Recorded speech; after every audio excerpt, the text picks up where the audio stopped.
Meeting for Monday, September 16th, 2024. We'll call the meeting to order at 7:01. Will you please stand and join me in pledge of allegiance?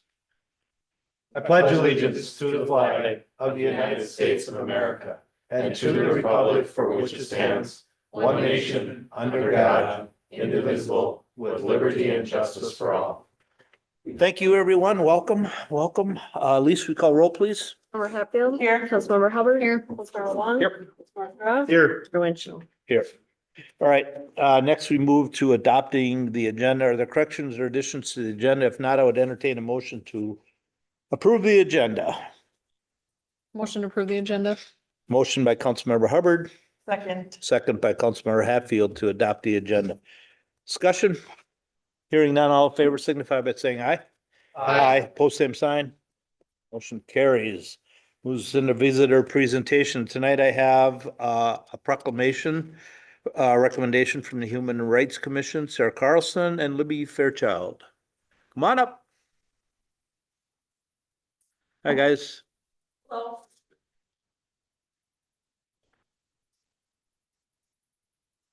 Good evening, Mr. Mayor, members of City Council, and city staff.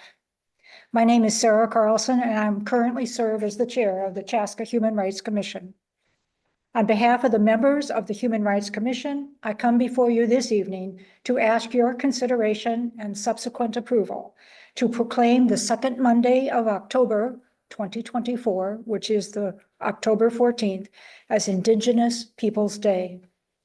This proclamation serves as a counter celebration to the U.S. federal holiday commemorating Christopher Columbus. Long before European explorers sailed to this continent, Native American nations made this land their home. They created powerful, prosperous, and diverse cultures.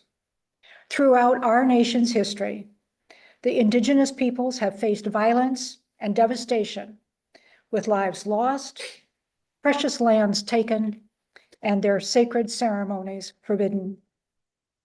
Libby Fairchild, a resident of Chaska, member of the Ho-Chunk Nation, and an original member of the HRC, when it first established in 2020, came to the current Human Rights Commission.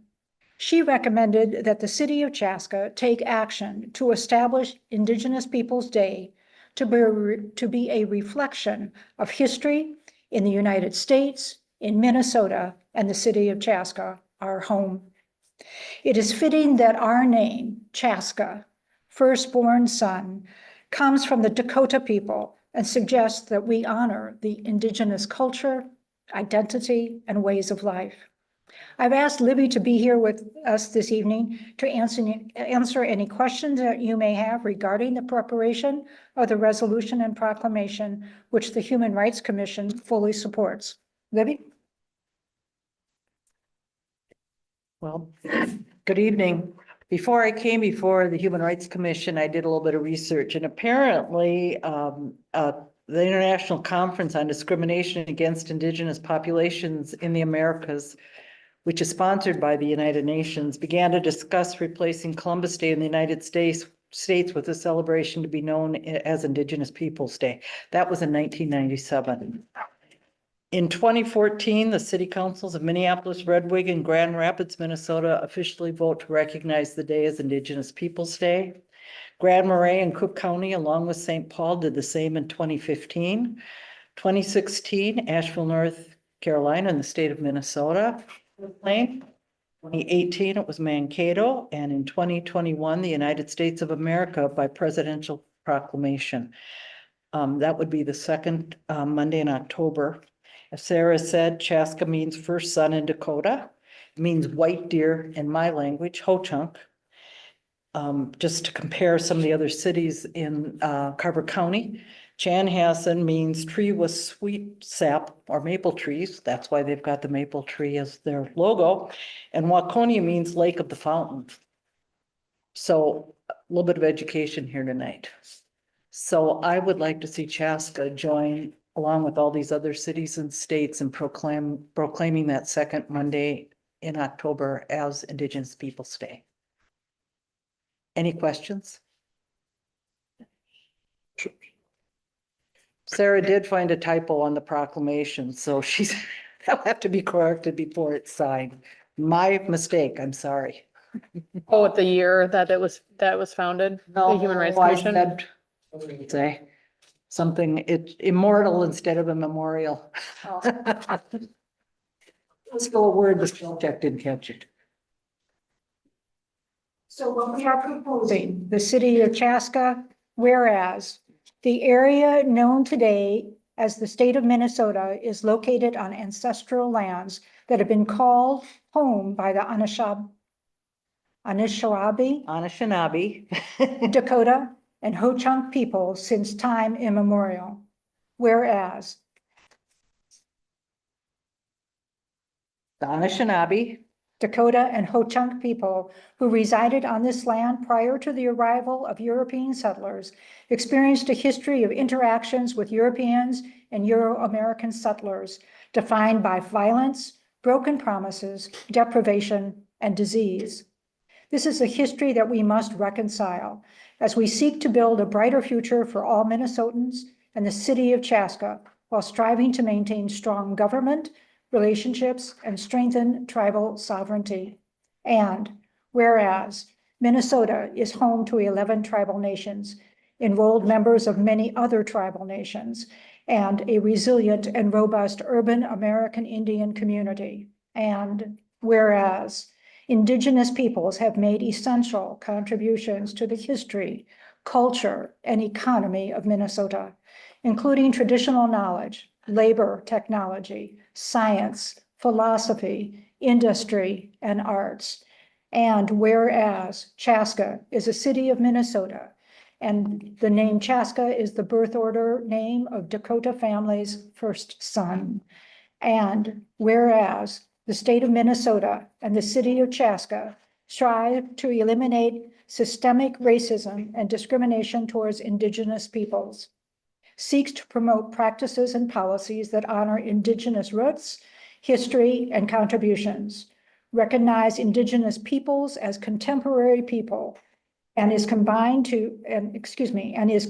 to meaningful and genuine government, to government relationships with the tribal nations that share the state and city's geography. And whereas Indigenous Peoples Day was first proposed in 1997 at the United Nations sponsored International Conference for Discrimination Against Indigenous Populations in America. And whereas Indigenous Peoples Day serves as an important time to reflect on the experience of Indigenous peoples to ensure greater access and opportunity. And whereas the city of Chaska joins a growing number of government entities across the country that have recognized the second Monday of October as Indigenous Peoples Day to promote appreciation, tolerance, reconciliation, understanding, friendship, and continued partnerships among all its people and the Indigenous peoples of this land. And now we are requesting, therefore, Mark Winchell, Mayor of Chaska, to hereby proclaim October 14th, 2024, and every second Monday of October thereafter as Indigenous Peoples Day.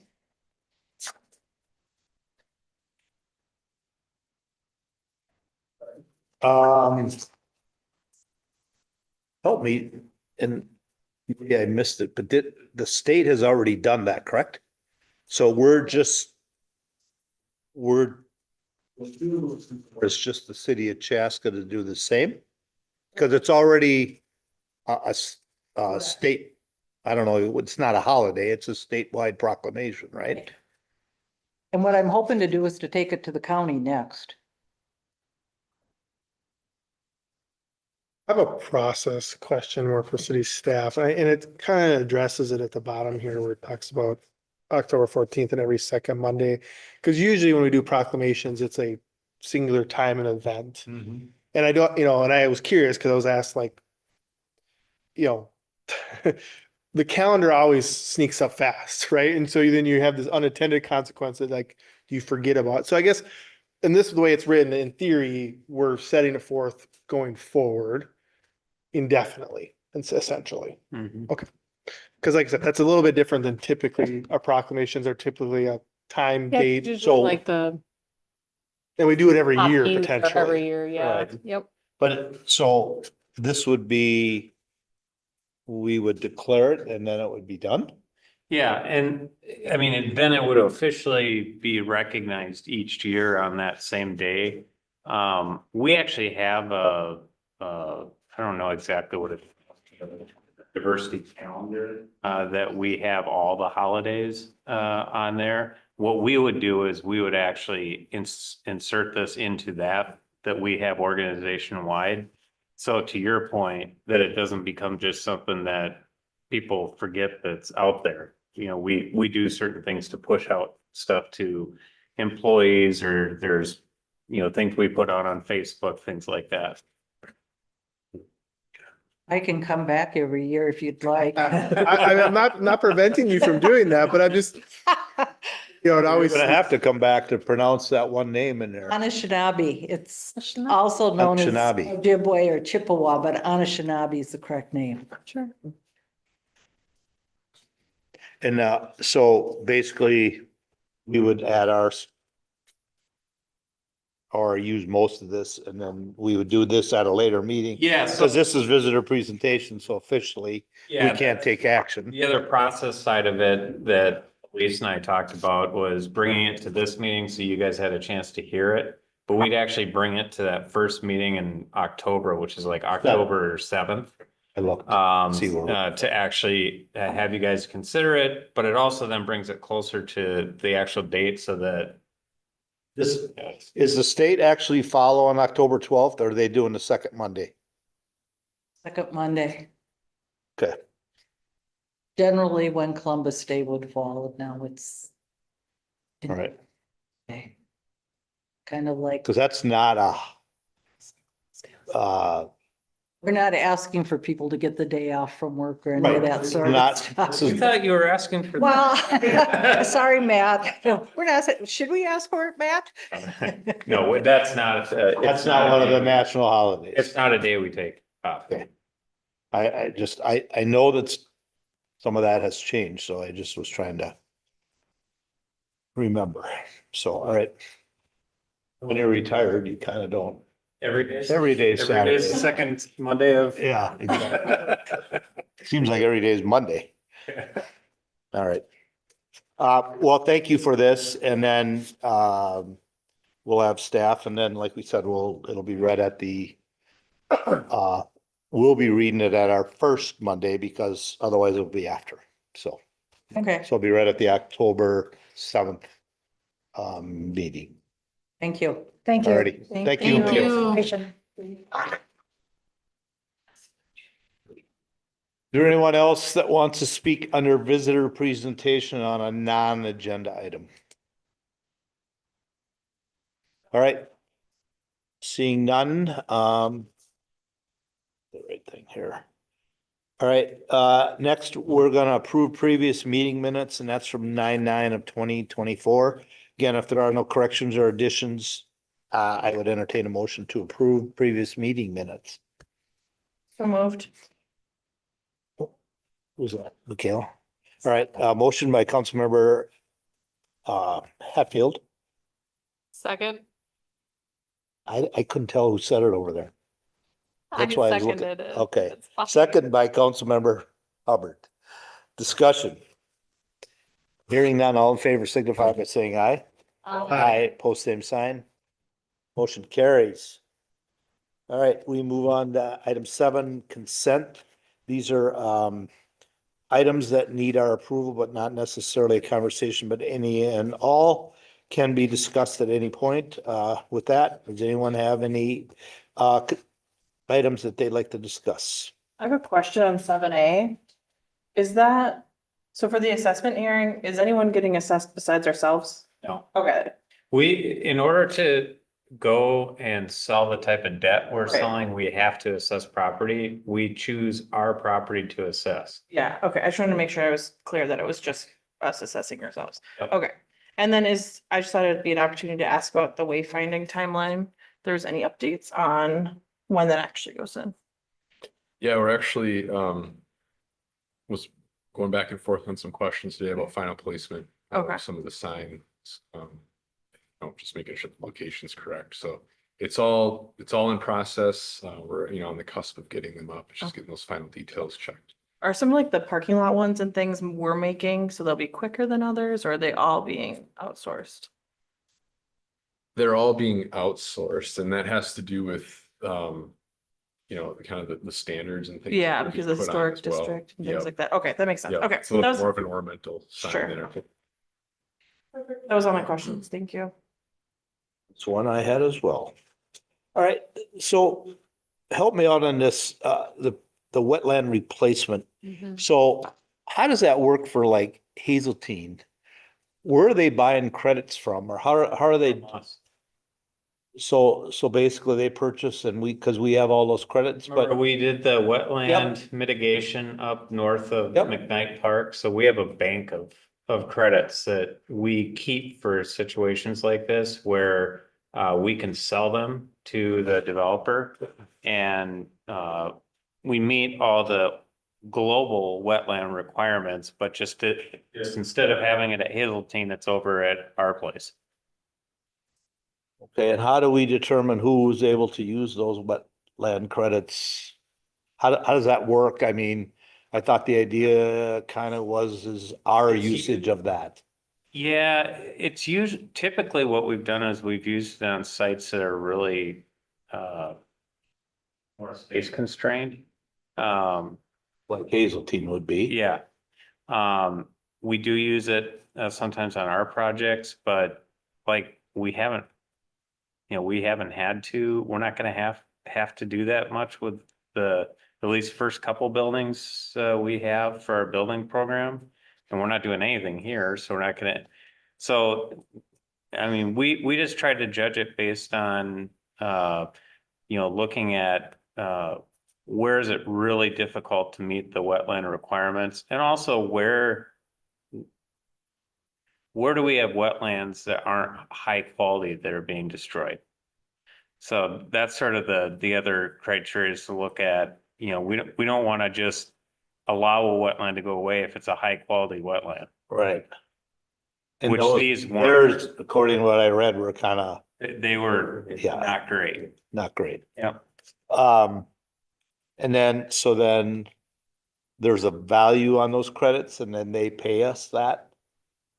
Is that in money or is that in Crypto. crypto? All right, got that. No, it's in money. All right. All right, anyone else have a question? Sorry, I couldn't help myself. I should have known better. All right. So 7E is just talking about how you're moving the wetland from over by White Oak down the road on Engler. More closer. Am I understanding that correctly, or did I? Yeah, I didn't get that one for sure either. It's the big. The one It's one kind of big by, pond down by between, Points West? well, it's neighborhood. between White Oak and Yeah, Pondview but or whatever. but the map is showing, Yeah, I didn't have very the good. dotted lines are showing, But I don't kind know of where over they, in the Points West neighborhood. I just didn't understand. Points West, that's by you. Yeah, that's why I want a little I clarification. don't know where we'd put wetland there. Sorry, which item are we on? 70. So it's the County Road 1041 trail improvement. Cause the map is, I thought it was White Oak as well, but the map is showing something Well, different. when I looked at it, it showed that one, but then it got kind of confused, quite honestly. So I was just trying to clarify.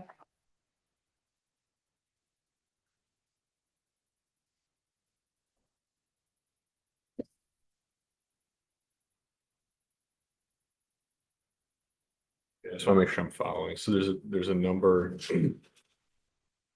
of wetlands and things that are on the visual. Which one is the question Well, pertaining to? I guess The dotted line. the dotted delineated. line, yeah, the delineated, is that what? It's a level 1 delineated wetland. Yep. Yeah. So I'm having a hard time pulling up the RFA, but Are they talking about moving something over into that area or did I misunderstand? You wanna look at my computer? Mine No, I works. finally, iPad. Hey, mine works. I know, I'm having You wanna look at, technology you wanna look at problems. mine? Yeah, it would. Are you basically saying like, how is that different than the solid line ones? Yeah, well, I'm asking for what the, Drive.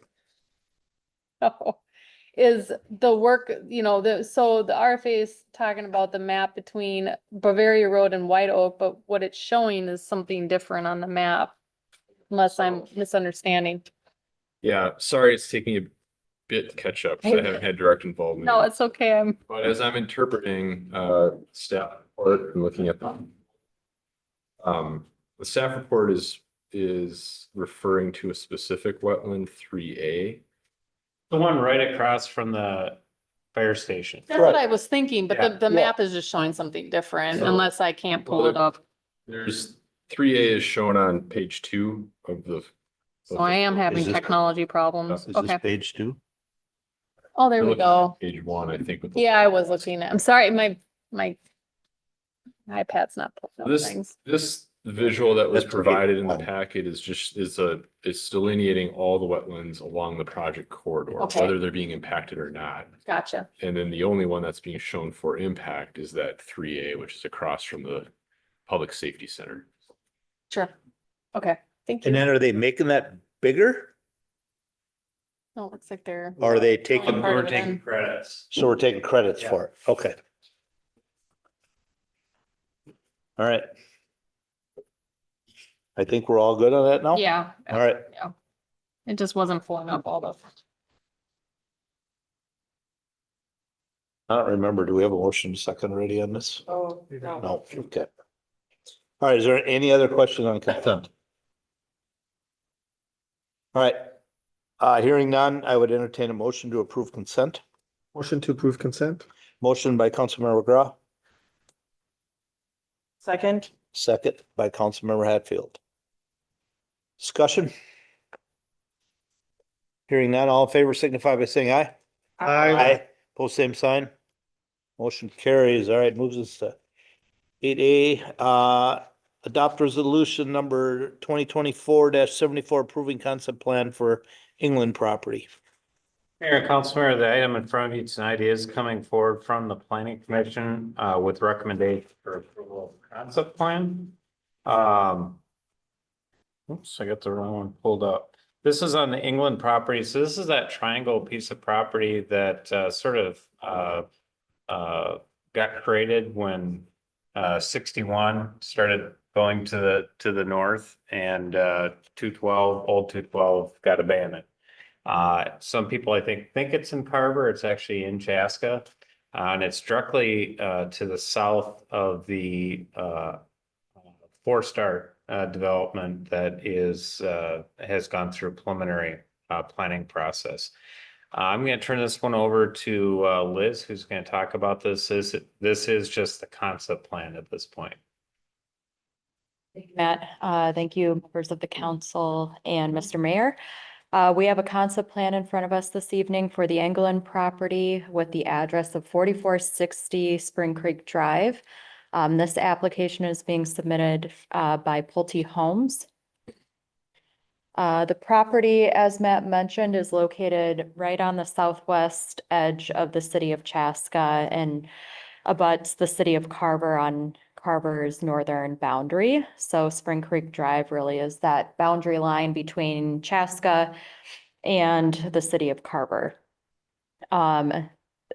Also in the area is County Road 61 or Chaska Boulevard, which flanks the north or northeast side of the property. And then Highway 212 runs along the northwest portion of the property.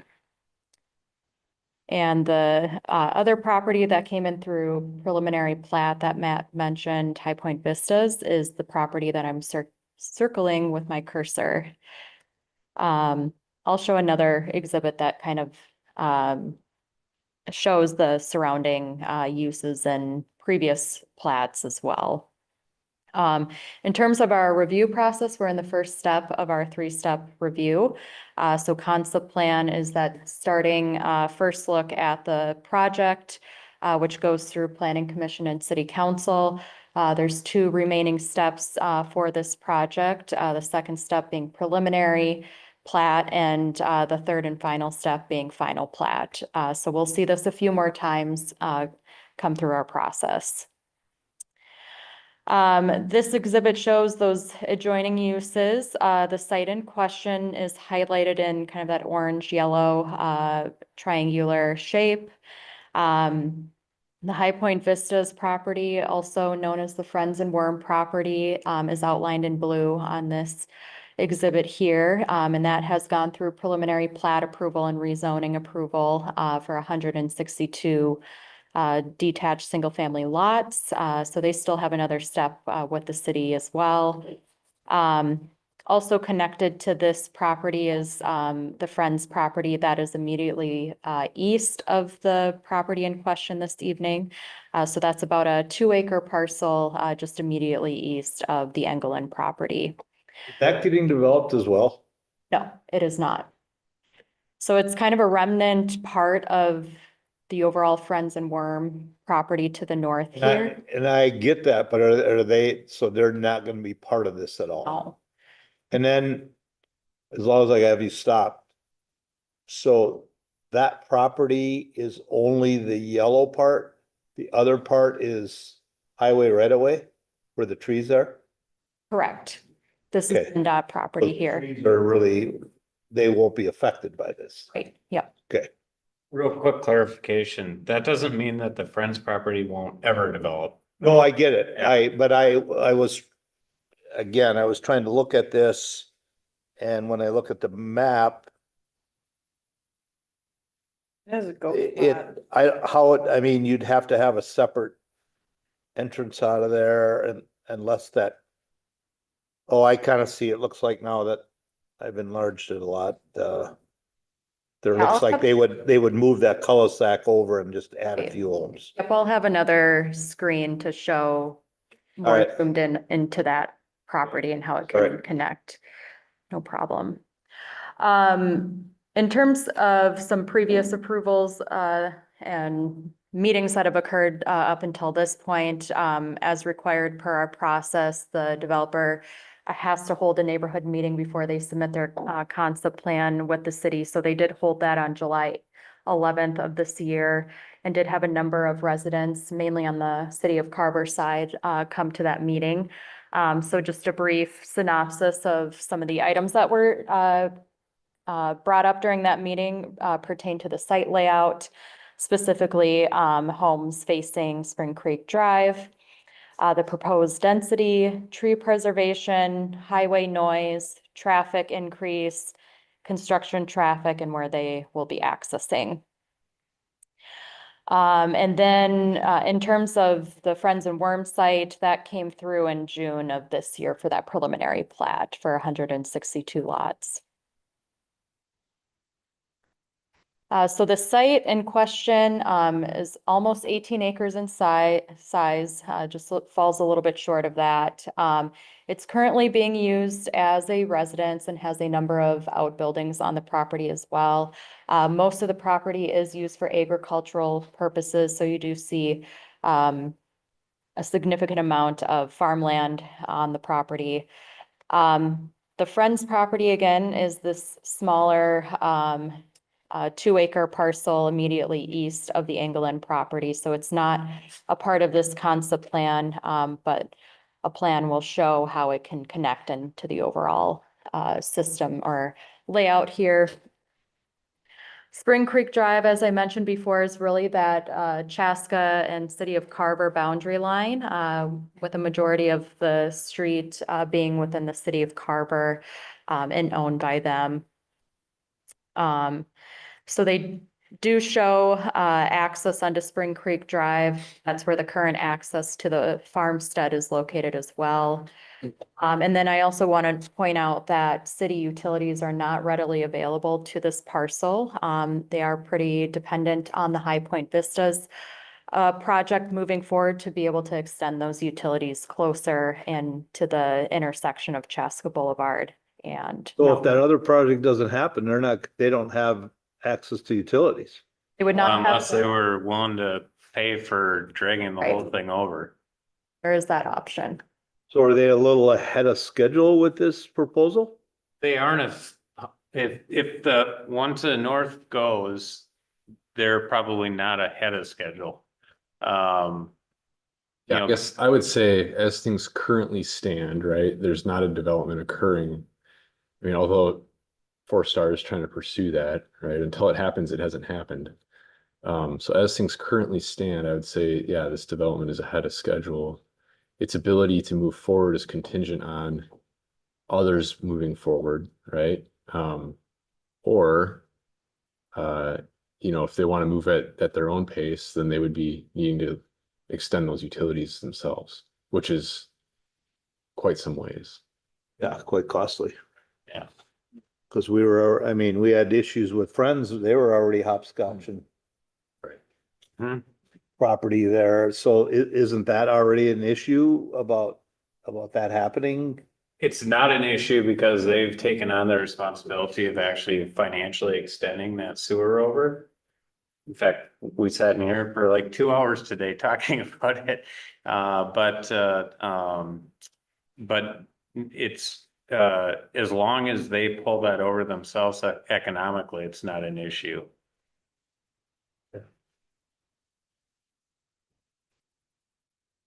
But they can't do anything until they definitely got sewer and water. Mhm, right, they have to Yeah. hook into Chaska utilities, yeah.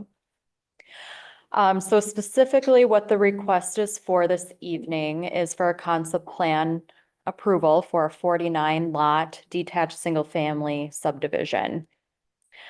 And in terms of how that fits into the city's zoning and comprehensive plan out here, the property is currently zoned open, which is basically a holding zone until it develops and gets rezoned, which would be in line with how the comprehensive plan guides this property, which guides it for low density residential, which sets the density threshold out here at 2 to 5 dwelling units per net acre. So where this proposal lands in relation to that is they're proposing 3.1 dwelling units per net acre for this 49 lot subdivision. So they're within that 2 to 5 threshold. This slide is showing the concept plan layout, which is the 49 lots. They are proposing roughly 60-foot wide lots in terms of the width. 19 of those lots are proposed to face or have driveways that come off of Spring Creek Drive. The remaining 30 lots would come off of the internal local street system that they have proposed here. As you can see, they have 2 different access points onto Spring Creek Drive, one that would line up with Birch Street to the south, and then another western access about 300 feet west of the Birch Street intersection.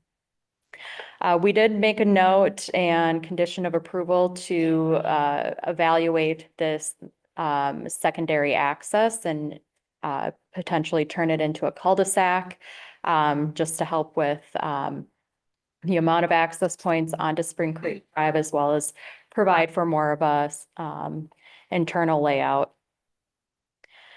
The ghost plat, as we kind of briefly mentioned before, is shown on that 2-acre Friends parcel. And the reason why we ask developers to show this is with property that's kind of left over, we have to understand how access can be achieved to this remaining undeveloped area. So that's why they're showing a high-level ghost layout and how that area can be accessed if the Friends family wishes to move forward on a development on this site. So essentially, the cul-de-sac would extend east and provide access to a couple other lots. But this area would have to come in for its own approvals at the time that they're ready to develop.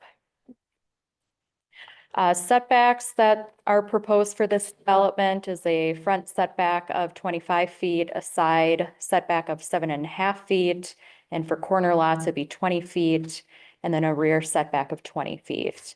In terms of how this fits into other developments that have come through the pipeline, it is the same setbacks that we approved in the Rivertown Heights development, which is north of, just north of the High Point Vistas development. The product that's being proposed is a two-story product with 2 and 3 car garage options, which would be built by Pulte Homes. So they are the developer and the home builder for this site. This would be on 60-foot wide lots. In comparison, the homes and the lots on the south side of the street on Spring Creek Drive, the image below shows what the existing homes look like, which are very similar to the ones that are being proposed here. And these are on roughly 50 to 55 foot wide lots.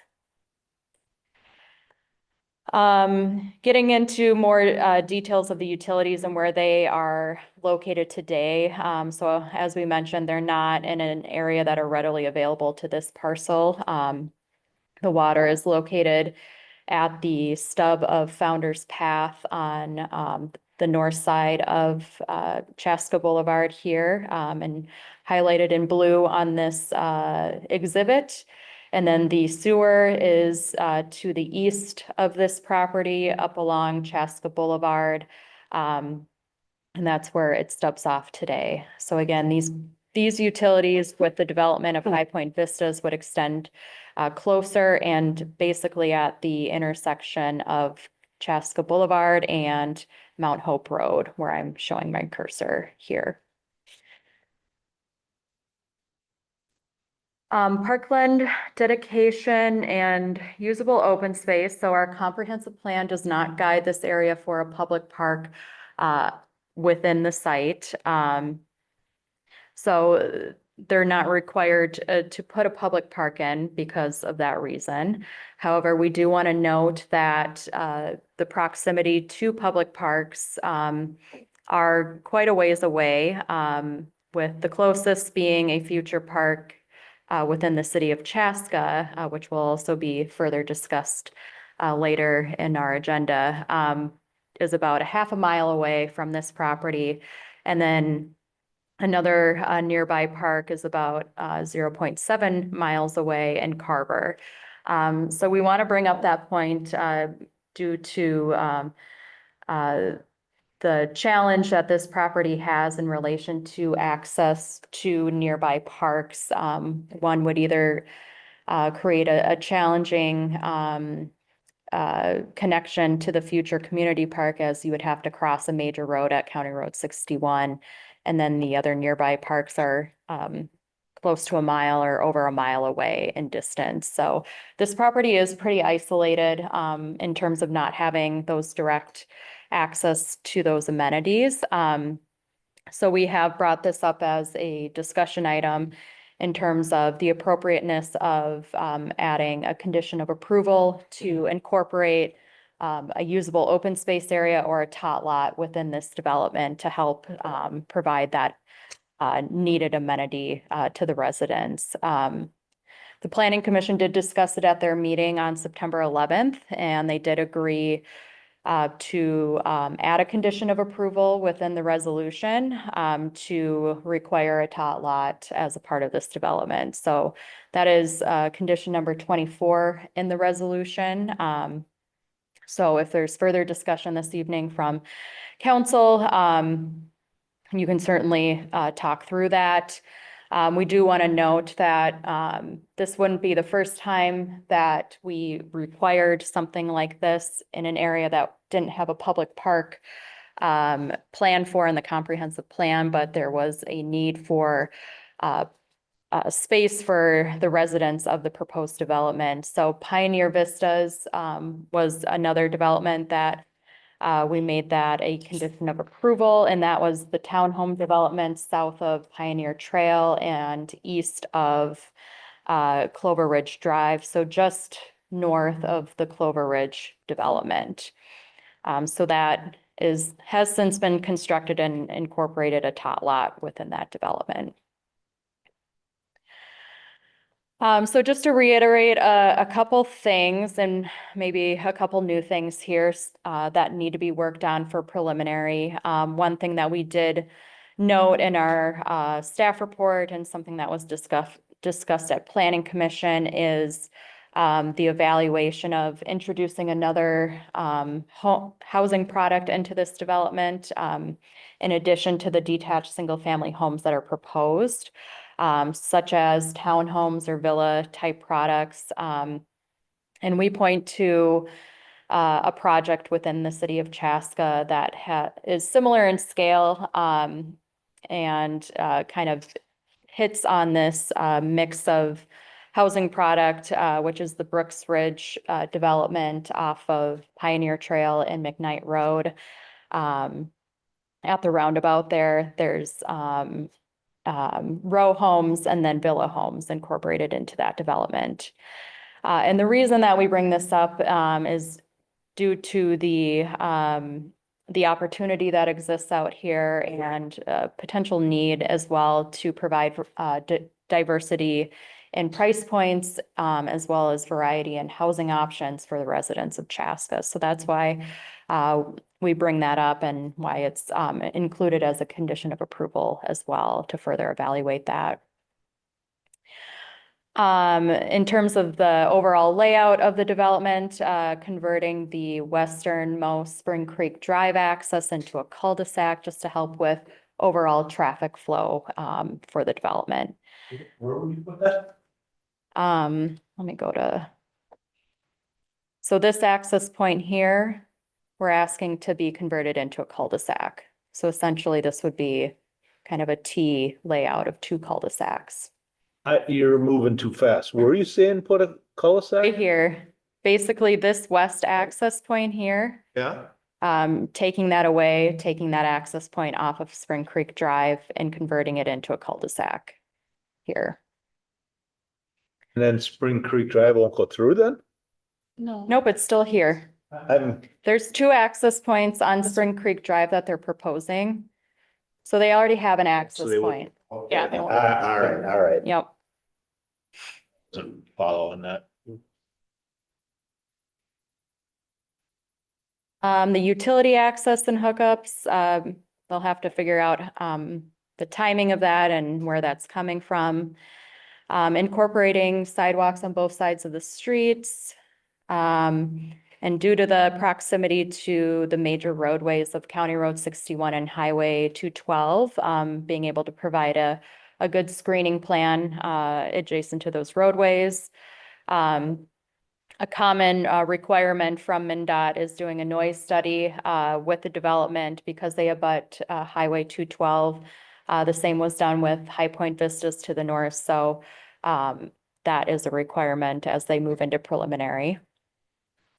And then lastly, the incorporation of a tot lot into the development, which is consistent with Planning Commission's recommendation and condition number 24 in the resolution.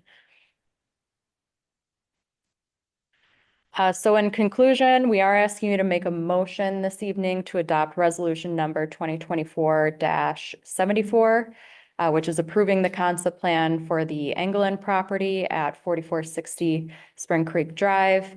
And then based on the conditions that are listed within that resolution. I'm happy to answer any questions. Otherwise, we do have representatives from Pulte here tonight. I guess I'll make the first comment. I'm gonna address kind of an elephant in the room.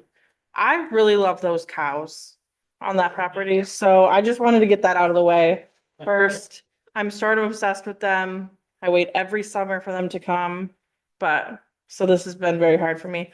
But I do have some questions. When we talked about sidewalks, would that be on Spring Creek Road too? So not just in, but we want one on the Chaska side for Spring Creek too. Yep. Okay, Yep. good. That. And then if there's a tot lot, was there any discussion, and maybe comes later of HOA? Was there any? I'll have Pulte respond to Okay. that. I think initially they weren't planning on having an HOA as a part of this development, but if there is common land, that would be kind of the next thing to figure out. Did Pulte do the houses across the street too? I am I not, won't say they did. No, it's actually MI. Oh, okay. MI Homes, there you go. And then I think the rest of the questions were answered in, some of the conditions and things. What else? Question. So on Spring Creek Drive, since it's the, major, is like also dividing line between Chaska and Carver, who does snow removal on it? The city of Carver does, I believe. Then My understanding is they take over the maintenance responsibilities of Spring Creek I Drive. think there was a trade there somehow or was it? something. I didn't hear the full question. What was Snow it? plowing Who removal. takes, who does the maintenance on the road with a split road? But yeah, presently today, City of Carver does that. They've been plowing it. I think this development, there's further discussions that we need to have with the City of Carver as to, how should that work? And that's not all that different from another road that's in a similar situation, 82nd Street. Yeah. Where you've got Carver and Chaska with that. On that one, Chaska's been, or did I say, yeah, Chanhassen and Chaska, and that one, Chaska's been, maintaining and serving that road for a long time now. And it's just sort of been a understood thing, right? But now that we're working through that one on the conversion of the county road, those segments of 82nd that'll remain, that's putting us into more formal discussions with Chanhassen to kind of, get an agreement in place there. So I think I could see something happening here along those lines, getting in that discussion with staff. And I saw that on one of the technical diagrams is showing like the right of ways of the street and the setbacks. There's was showing delineation for a Chaska water main and Chaska sewer line on the north side of the road, and then Carver had its own water main and sewer line on the south side of the road too. So the presumption is that are we literally splitting maintenance of the road down the middle because we have water and sewer for us on one side and Carver has it on the south side? Big picture, I think that's a discussion we need to have, exactly how that splits down. We Yeah, I haven't mean, gotten the level my of detail gut tells yet. me that when it comes to like snow maintenance, we're gonna have just one team take it. Okay. But when it comes to more of the long-term Yeah. type maintenance, Yeah. then I could see that being us trying to coordinate with them to do our stuff at the same time. And just like we do with the county where we have cost shares, Yep. that we come up with some kind of a cost share. Yeah. On that. Cause their infrastructure that's in there, I mean, it's older, but only by like, 10 years or something. So, I mean, they're both gonna last about the same amount of time. Okay. Sounds good. I just have a couple comments. I am fully opposed to making that other entrance a cul-de-sac. I think we've learned our lessons about one entrance into developments. I think that's a mistake. And I don't think we should do it again. If you have a water main break in that road, these folks can't get out. And so I don't see any reason why to make that a cul-de-sac. I couldn't hear you completely, but I don't know, it just doesn't make enough sense to me to close that off.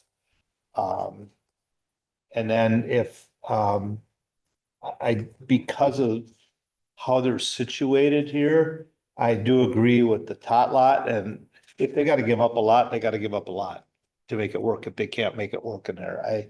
I just think with all of the major roads around it, that it's important that if there's a neighborhood that needs a little park, I think this is one that needs that and not to have to go outside of that. And like I said, if they can't find a place to make this work, then put one less lot in there.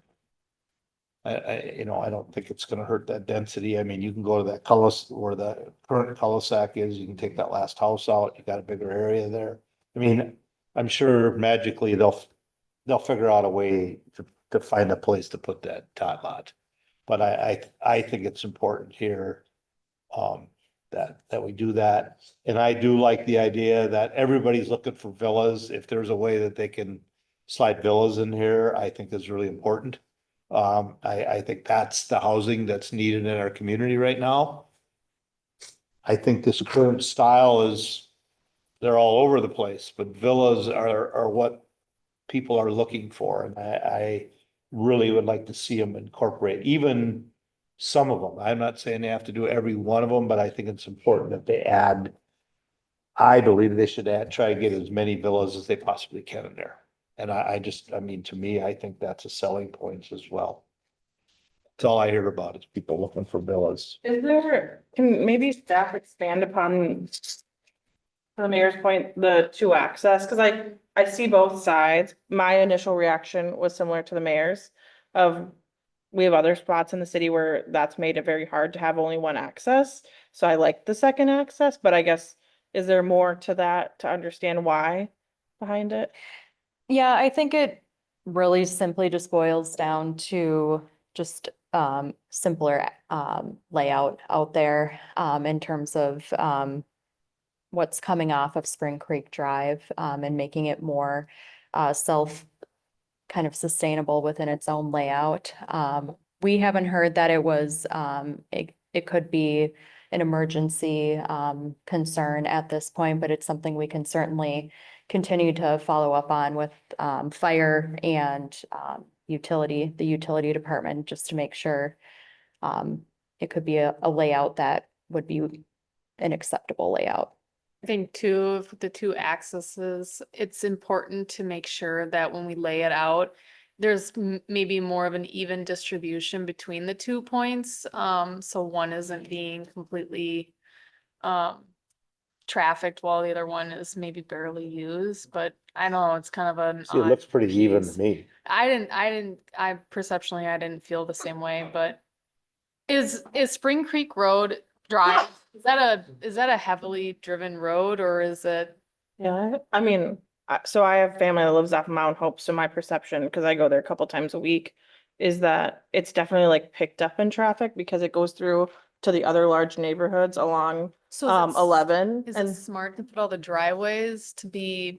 I mean, I going don't out think onto it's that that road? busy. I wouldn't like, Say, I don't think it's that I don't think busy. it's Like, I would totally say busy, that but the I'm road I sure. live on is busier than that, so. Okay, You know what I'm I just, mean? yeah, I'm So trying to like, there's gauge- definitely traffic, but it's not like Right, too busy to have driveways on it. okay, Harvard does not consider that a collector. okay, Okay, that's. And and the houses on the south do have their driveways that are. I see that, Yeah. I was more curious, like, are we adding to a already busier road or? Yeah, If you so go- I can speak to that a little bit. Okay. So yeah, Carver considers that a neighborhood street. And in conversations with the city staff around the layout as this neighborhood was coming through, and, you know, we knew this concept would be coming forward, we were sure to reach out to them and let them know what's going on. And one of the points of feedback was wanting to have, you know, since they're right across the street from each other, how do we make this so that it's cohesive as a neighborhood? And that desire and direction from the Carver staff that, you know, having the driveways get, you know, access onto that neighborhood street would be, they viewed a benefit. And in part because they're looking to find ways to slow traffic on that kind of straight stretch of road. My understanding is that that's portion of Spring Creek Drive is kind of a remnant parcel or remnant road. It is 212. stretch from It is the old 212. Yeah, okay. Yeah.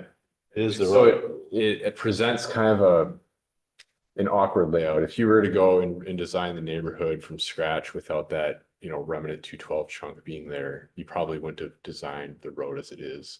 So they kind of come up against that, wanting to slow traffic and work with what exists. Putting driveways onto a street is one way to help slow traffic. That is a strategy that can be used. I think it would look really odd if they didn't face the street there. And kind of have people staring in your Yeah, in your backyard and backyards, you're. I mean, I get it, I just, Yeah. Near the I'm houses. Yeah, unfamiliar with driving that particular road, so. it definitely, I think would like complete it. Cause if you, like I said, if you have to take the cows away, you know, that would make sense. I think it's one of those neighborhood streets also that, and we've got them in Chaska, where they end up functioning a bit as a cut through, you know, and although it's not intended to serve that more regional traffic, right? There are folks that might use that to get from Chaska Boulevard over to the elementary school in the commercial area that they're developing, because it does through the neighborhood kind of wind through there. I don't think, that's one of those perception versus reality things. I don't think that anyone's saving any time doing that, but, people like to think that they are.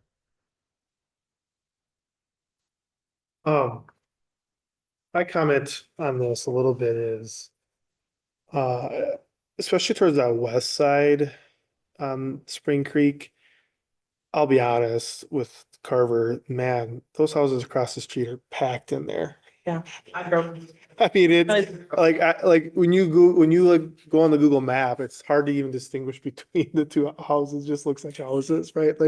They are packed in there, and I understand that these are wider lots, which is good. And I understand you can't go super wider because then it's gonna not have this flow. I guess I would just say like top lot location, like man, would it be interesting on that west side because you get past that proposed second exit going west. It is such a long, because when you usually have houses packed in, the road's gonna move a little bit. It's a straight view and all you're gonna see is houses, right? So I just think view wise and feel wise, it is gonna feel like that suburbia mess right there. Because it's packed in there. So I'd be curious, again, I'm not, can't draw maps worth it, but that would maybe be an area where you could just provide a different view because it is such a unique straight But road. you're not getting away from it because it's across the street. Yeah, I don't know. I mean, you're not And I don't know, solving I don't know if you can take some houses out of there. Again, it's just an observation and it might be is what it is because you're trying to match across the street.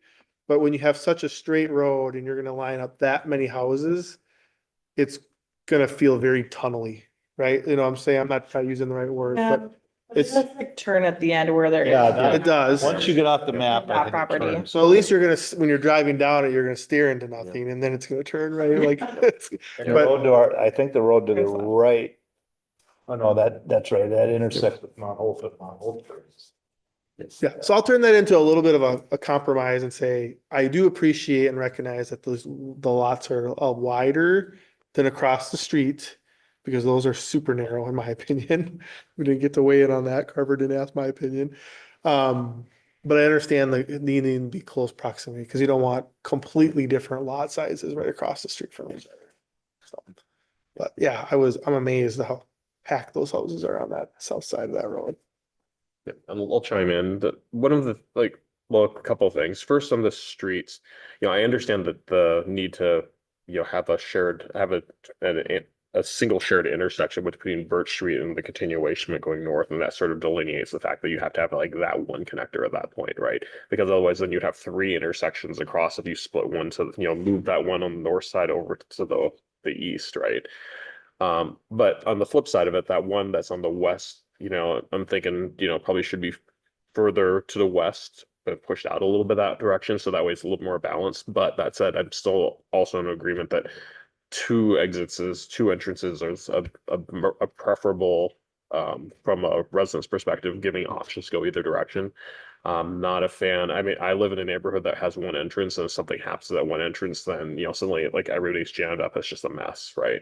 And other neighborhoods aren't as fortunate to have as necessarily even a wide as a single entrance as ours. So having two entrances is really, really highly preferred in my opinion. That said, also with relation to a tot lot or some sort of a playground area, completely agree that when this area is it's isolated as an island without access to it, so it certainly wouldn't be really desirable for families and that, especially with children. I would not be in favor of putting it on Spring Creek Drive because especially if just because of the nature of traffic, even though you have driveways backing up to it, people will, because it's a straight road, tend to go faster than they should. We see it in Staunton, we see it in other areas Yeah. where there's plenty of areas where it's straight and driveways come up to it. People will speed because it's straight, right? And the matter of fact is a tot lot with proximity to that. You see like one kid just take off because they're chasing a ball. Next thing you know, they're right into high speed traffic. Bad idea. So I would definitely recommend having it, but not adjacent to Spring Creek Drive. But that said, I understand there's the practicality for trying to squeeze as many units in here as possible. And I think that, a good mix of a couple different product types could actually be a good selling point depending upon what your goals are. But I think that could be actually used to a certain advantage to have a couple different product types here, because there's definitely a need for a lot of products, as we see there's a lot of development in Carver as well as Chaska. So I would certainly encourage you to look at that. I agree with Councilmember Wong and in his points made. In regards to where the tot lot should be located, and also in the diversity of the housing stock. Yeah, I like the diversity in housing stock too. I didn't mention that, but. All right. Anything else? Again, for anyone that's here regarding that, this is a concept plan.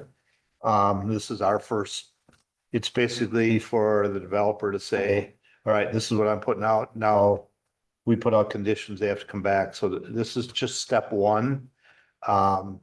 And you've heard us talk about utilities, and until utilities get brought down, nothing's gonna happen in this facility here until utilities are brought in, and they're quite a ways away. So it's not like anything, and they really can't do much until the utilities are brought, and that project across the way is a big project in itself. So,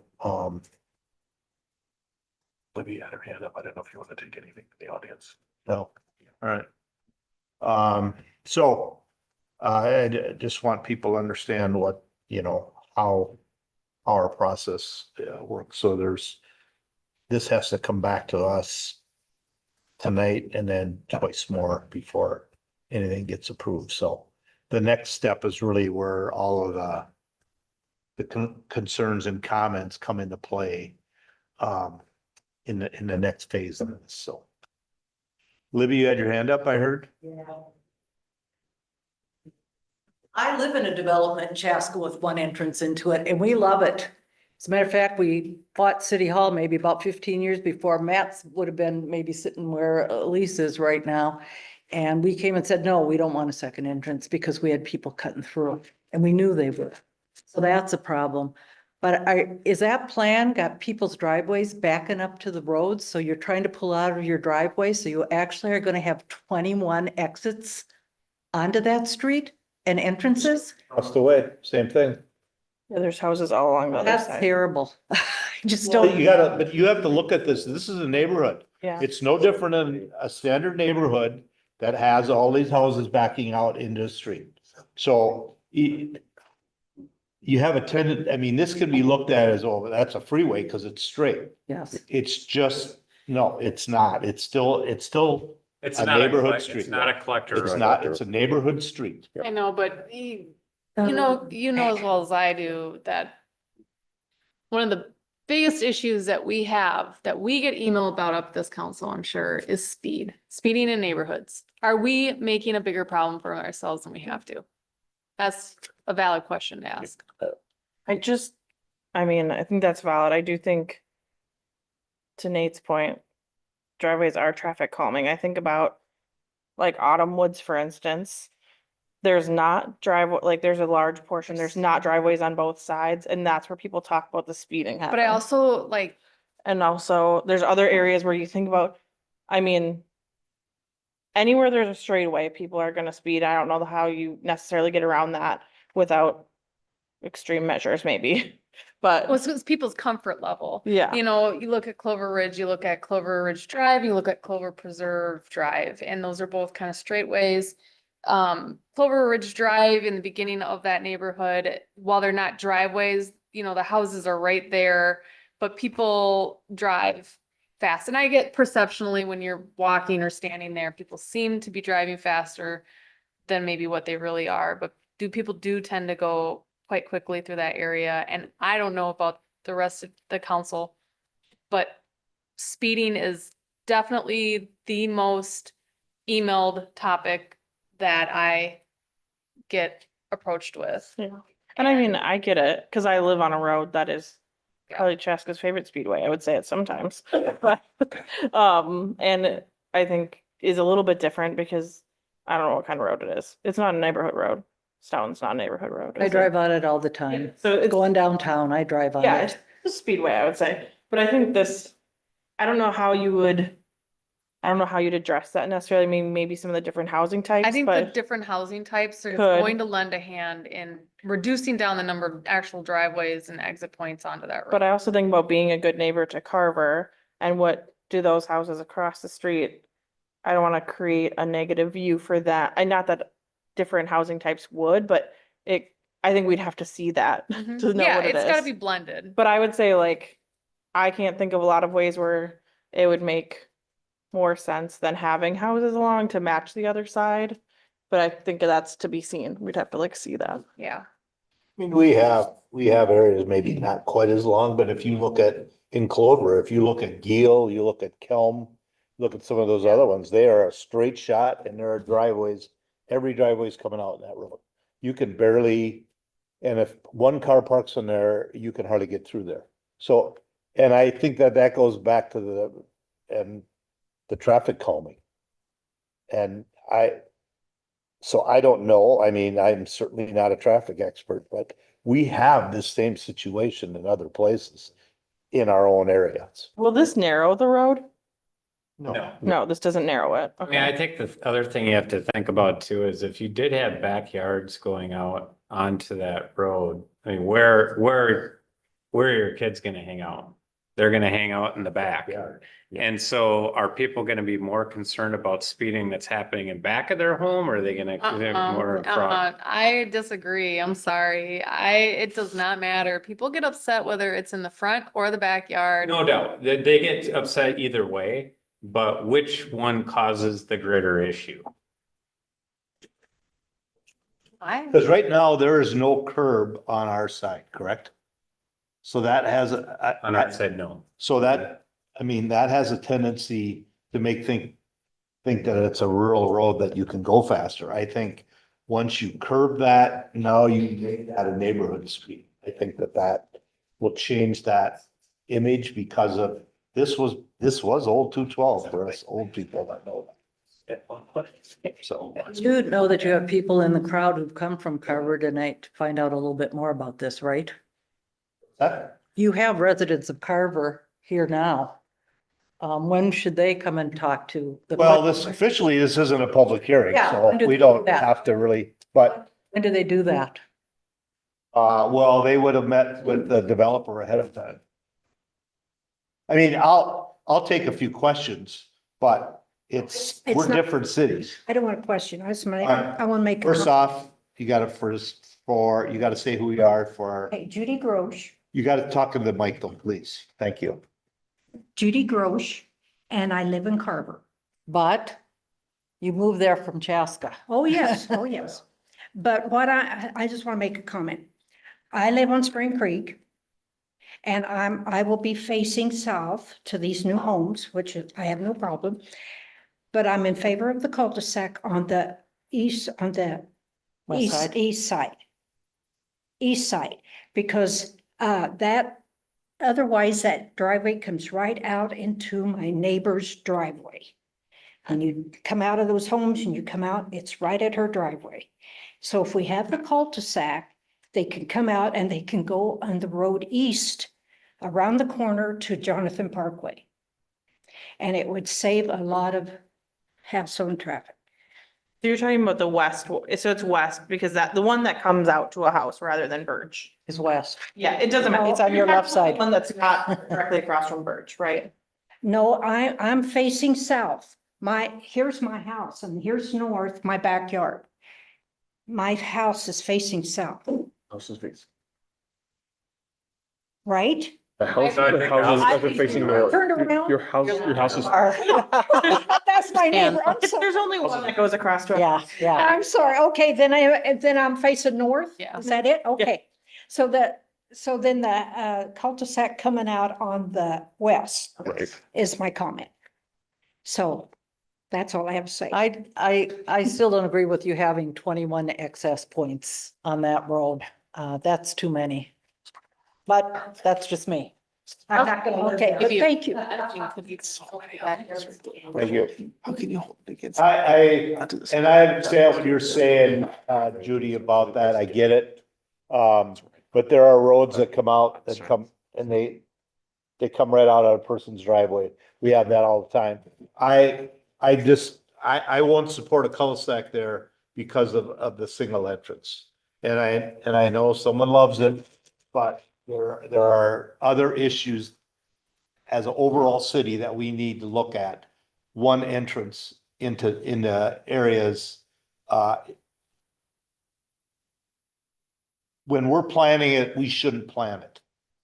And it's happened in places where that wasn't the plan, but it ended up to be the plan. And now when we're setting this up for development, we should have two entrances. Yep.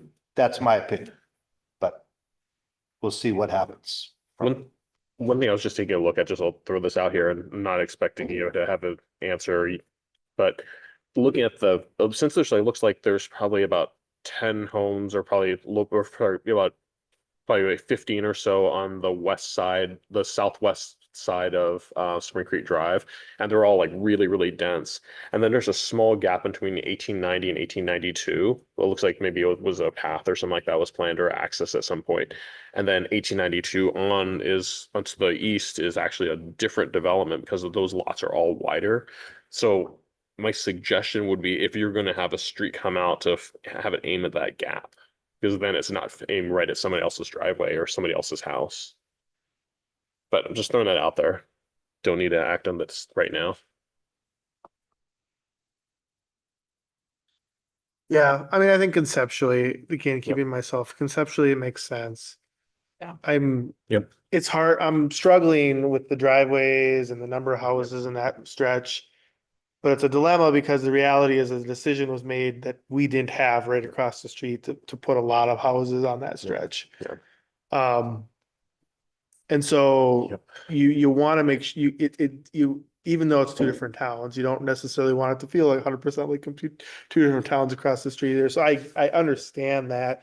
So maybe it's a product mix, maybe it's a delivery mix, kind of like, or where the tile lot goes. That's my biggest struggle there is just that it is a lot of houses in that little space. But again, I can't fault the developer for trying to match what's already across the street, which we had no say in, right? Like I said, I mean, if I was in the Carver Council, I would have really struggled with how close those houses got in that space. They are packed in there. So, but again, it's hard because you want it to all kind of view in and kind of fit a neighborhood regardless of where the city line is, because when you live there, your address will tell you one thing, but you want to feel like it's one continuous area. So What's the width of Spring Creek, by the way? They went out and off the top of their head. the lots. No, the street. Oh, I'm having a hard time hearing. What's the width of with Spring Creek? Yeah. Is it Probably 60. 60? Yeah. So which is wider than a normal street. Yeah. It does feel wider. So you could probably park People cars in. park on the other, people today park on the Chaska side of it. So you could park on both sides. Maybe park on both sides, but I noticed cars on the That was Chaska actually side. a question I had, was whether or not. I mean, I do think this notion of looking at trying to have some type of mixture of Yeah. households, I do think could play into a solution here. Mhm. And I know that's something that Liz and Nate have been working on with the developers to look at whether there can be some kind of mixture in there, because I do think that could be a solution.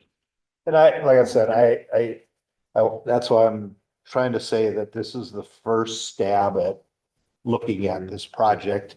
The comments now are all being, I'm sure, duly noted. And many times we've been in this situation before, and development comes back completely different than what we looked at the first time. So this is something to get the developer started.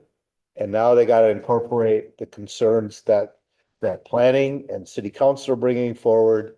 And then they'll come back, once that gets worked out, they'll come back with a preliminary, and then we'll see if everyone still agrees. So I'm me personally, I'm comfortable with this as a concept. And then we'll see what and how they come back with. I would like to know what will the width of that road stay the same? And then I'm sure we're putting curb and gutter and sidewalk.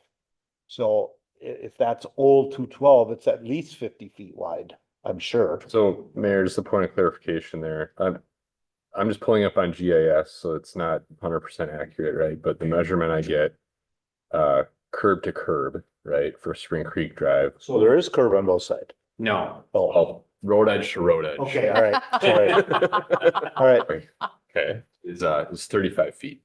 okay. There's another street, local street that connects. And when I measure that, it's coming off of Spring Creek into Carver. Birch Street is the name of it. That one from road edge to road edge is about 30. So it's not, It's it's a little bit wider, a little bit wider. a little bit wider, Okay, but nothing near 60. all right. All right, anything else? Otherwise, what are your thoughts on this? I agree with as a concept.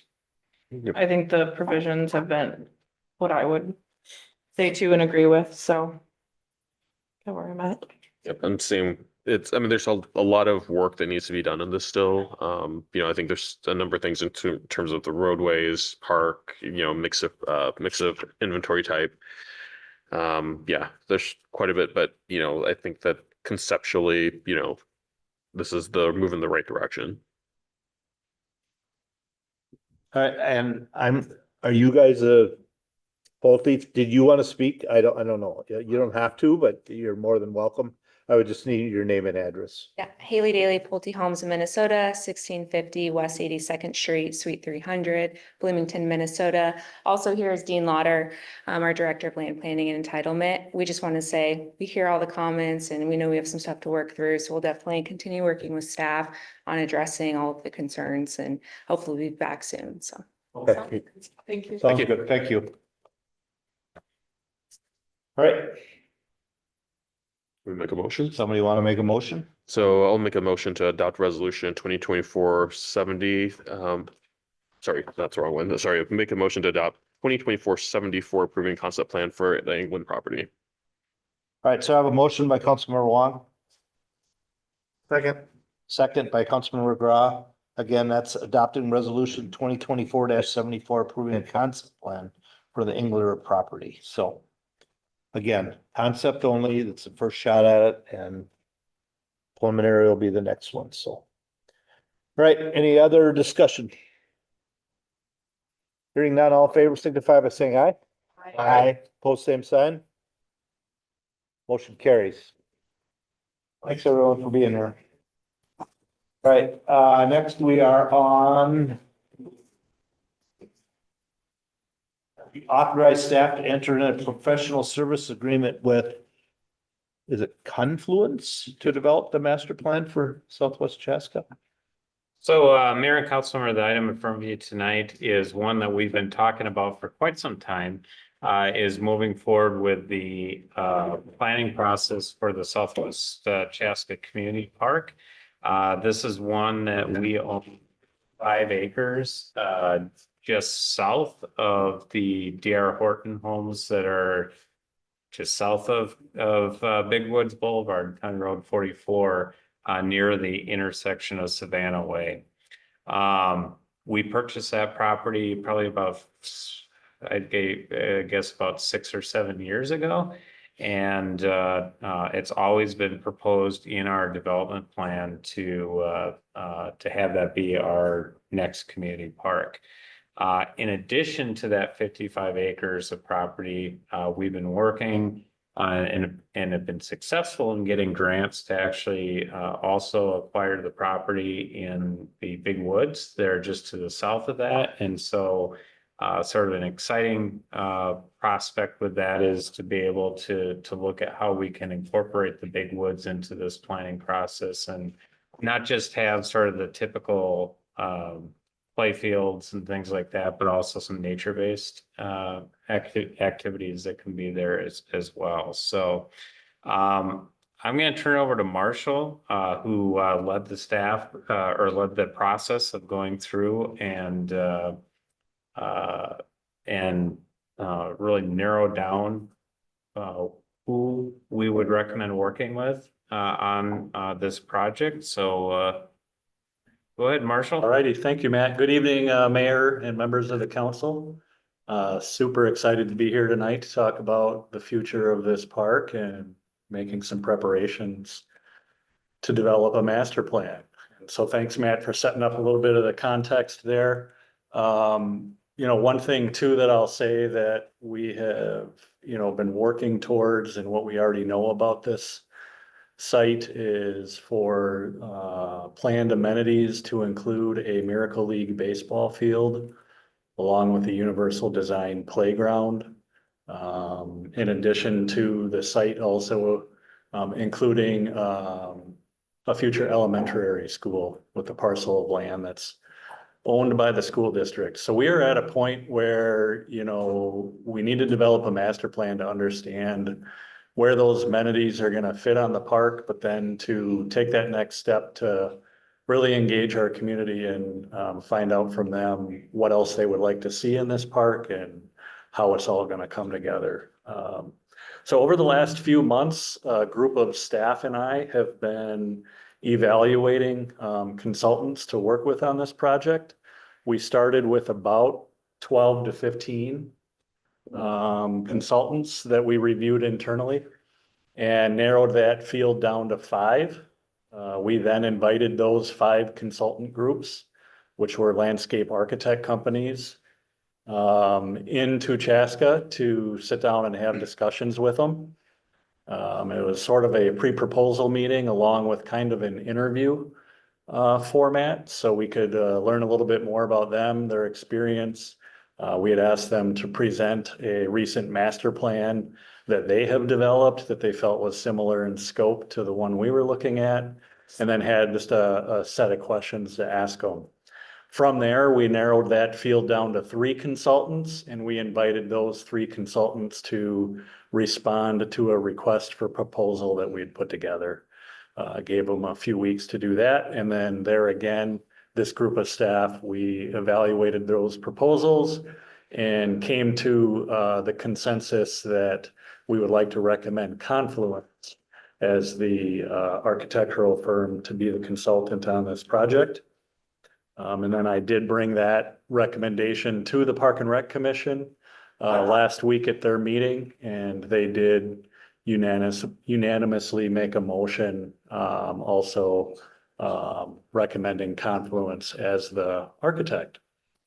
Some things that stood out to us and that their proposal was included in your council packet for tonight as well, but some things to highlight. We really liked the overall experience of the staff that would be working on their consultant team and the variety of projects that they've worked on, not only in the state, but throughout the whole Midwest region and across the country. They do have a local office here in Minneapolis, but they also have, I think it's 7 or 9 offices throughout the whole Midwest. We really appreciate their approach to community engagement. We felt like of all the consultant groups, they were the strongest as it relates to that. And I think that's going to be a key element to developing this park. As we know, this is the final community-sized park in Chaska. So I think it's going to be important that we really connect with residents throughout it. They're going to be deploying a variety of tools to do that. There'll be a community-wide survey. They're going to utilize a digital platform called Social Pinpoint, which allows people to go in and place pins on a map and make comments and suggest ideas, things like that. They'll be attending some pop-up events to intercept people. There will be a point in the process where they conduct what's called a Parkapalooza event, and they bring in their designers and they do on-the-spot sketching with stakeholders. And that helps formulate some of the initial concepts. So that's kind of a neat creative way to Is that when you engage do that people. task force then, or you talking So- board or? They've done it a couple ways. And we'll just have to talk through which way we want to go, but they've done it more community wide and just invited, the public in. And then they've also done it more internally with the task force, bringing in council members, even bringing in, members of park maintenance, and public works and getting their That makes sense. points on it. So. We also felt they stood out as a consultant in their knowledge and experience with universal design. They've done it before. They really talk the language, and I think will do a good job in making sure that that's sort of carried out through the entire park design. In fact, one of their playground specialists that'll be assigned to the project, she came to their firm with a professional background in public health. Which was a unique talent she's bringing to the team. And then I think just their overall creativity stood out compared to the others. So kind of the next step moving forward, tonight we're asking just to authorize staff to enter into an agreement. We would then work on that agreement with Confluence, and then we would bring that agreement back through on a consent agenda for you to approve that agreement, for us to then work with them going forward. And then just kind of a glimpse into the process. The task force we're looking at would really be utilizing our Park and Recreation Commission on this project. And so they'll be kind of the representation of the community throughout this project. And then we will make sure that throughout our community engagement, we're being strategic and making sure we're sitting down. Another thing I forgot to mention was sitting down with focus groups, sitting down with various athletic associations and things like that. And then bringing all that feedback to the Parks and Recreation Commission for them to sort of vet it out and understand what the trends are within that. But the early stages of the plan will be to really evaluate the current site conditions of the park site. And then in conjunction, we'll be looking at kind of a mini system analysis. So taking a look at our existing park system and the various amenities we have within it, along with doing a market analysis of other similar sized cities in the metro area, to sort of get at, what are we missing, and sort of projecting out our community growth over time, to give us a little bit of a framework and a context, along with the site conditions before we go out and then engage the community. So that would be on the front end. And then from there, we would move on to community engagement. Throughout that process, the consultants will ultimately develop 3 different concept plans for us to consider. And then there'd be another round taking those concept plans back out to the community to get their input and feedback on those. And then from there, really driving it down to one preferred concept plan. And then working with the consultant to get it to more of a kind of a preliminary plan set. So that once that would come back before you to be approved, we could then take that next step to take it out to construction design. So. Yeah, and their deliverables in addition to that preliminary park plan will also include cost estimation, implementation plan, and then a final report for us to have going forward. So with that, I'll turn it over, see if you have any questions. Otherwise, again, looking for a motion to authorize staff to enter into an agreement with Confluence. Questions for Marshall? So, in looking through their staff, so they just use Bolton and Mink as their engineering firm then? That's how that worked? Yeah, so they'll subcontract the engineering out to Bolton and Mank. And then we've also had some discussion too that likely we would also utilize Stantec as a contracted engineering consultant to take a review of what we come up with to make sure that it fits within the scope of the entire southwest development area. So I think we're going to kind of get the best of both worlds between both Bolton and Menk and Stantec. So the reason for the transportation engineer is just traffic flow? Yeah, the transportation side of it's not gonna be too robust, because we've done a lot of that with our Southwest Chaska plan. But we want to make sure that like, the traffic side of this is getting down more to, where do entrances go into it, into the park? Where do exits come out? Making sure that you're placing those types of elements in the places that it's not gonna mess up the overall traffic that we programmed for that area. So we dealt with that young Bungard kid and I'm just trying to figure out why we have a transportation. But that makes sense. How does Pros Consulting fit into this? So Pros Consulting would be the firm conducting more of that system park analysis and then the market analysis. They're a very reputable national firm out of Indianapolis.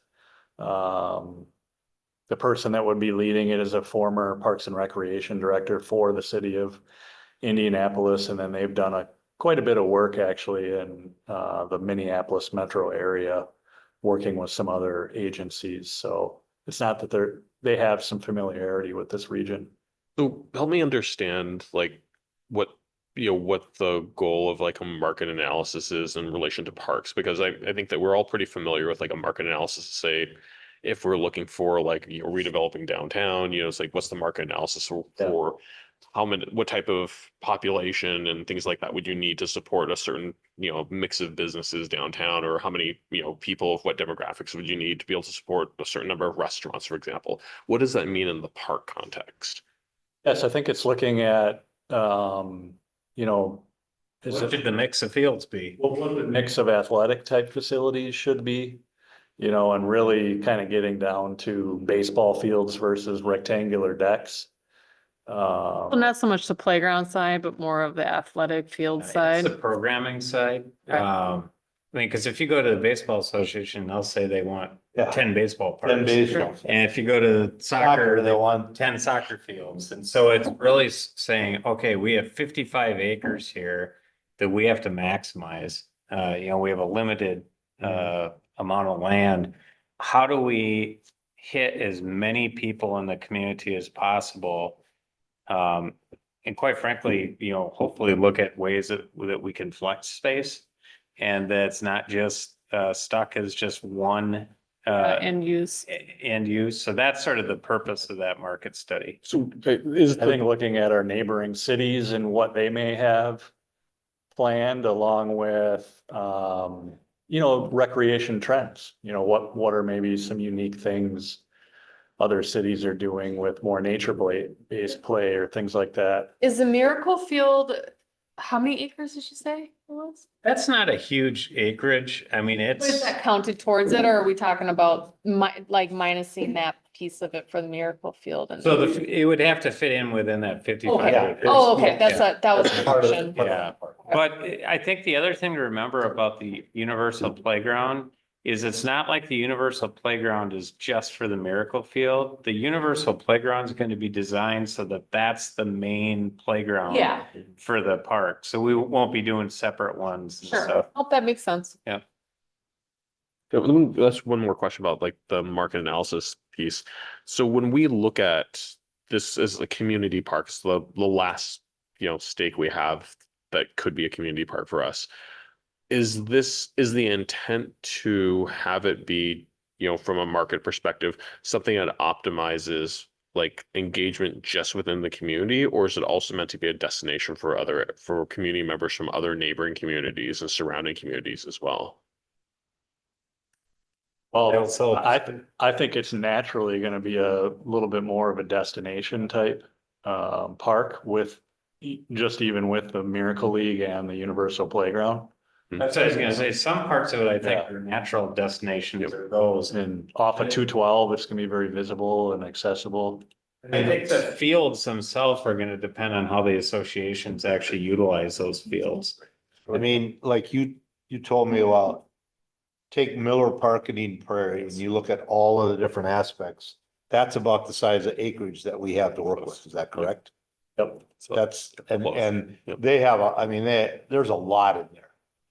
The 50, when I heard that, the 55 acres or whatever it is, I was never quite sure, but when they compared it to Miller Park, and if you've ever gone to Miller Park, there's a lot of different activities throughout in that park, and be lucky to get half of that. I mean, because there's always tournaments there, baseball, soccer, I mean, softball, you name it, there's always something being played there. So yeah, I would say that it'd be amenities to be used elsewhere, but also for us to utilize as well.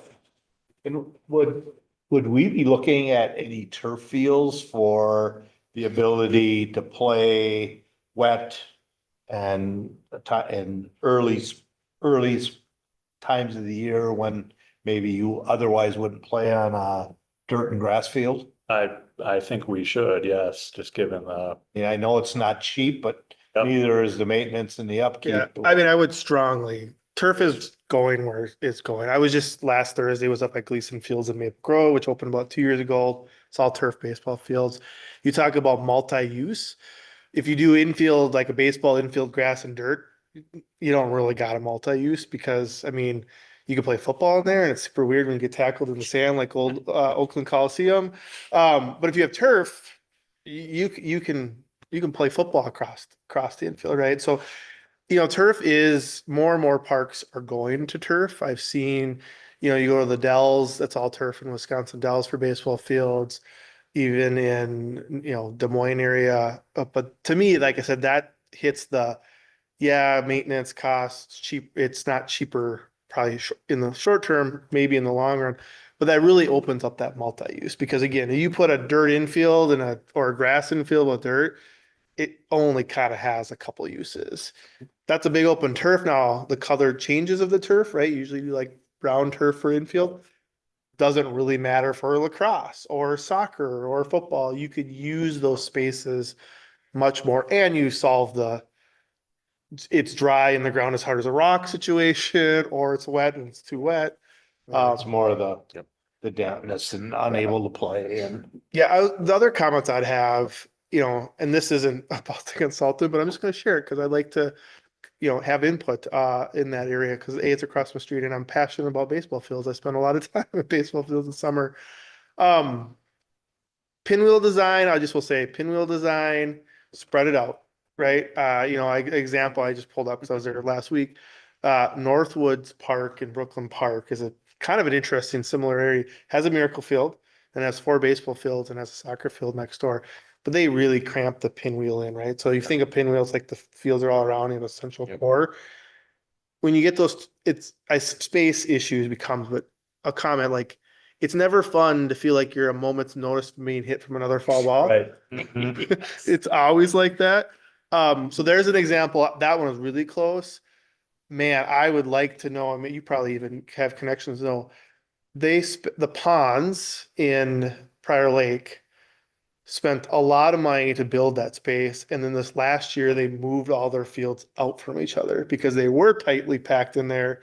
So they literally moved all the fields further out and tried to plant grass on the old infield with much limited success. But again, like that's a situation where they clearly looked at and said, we made a mistake here by packing this in here. So that's my only comment. I think turf would be huge for the city of Chaska.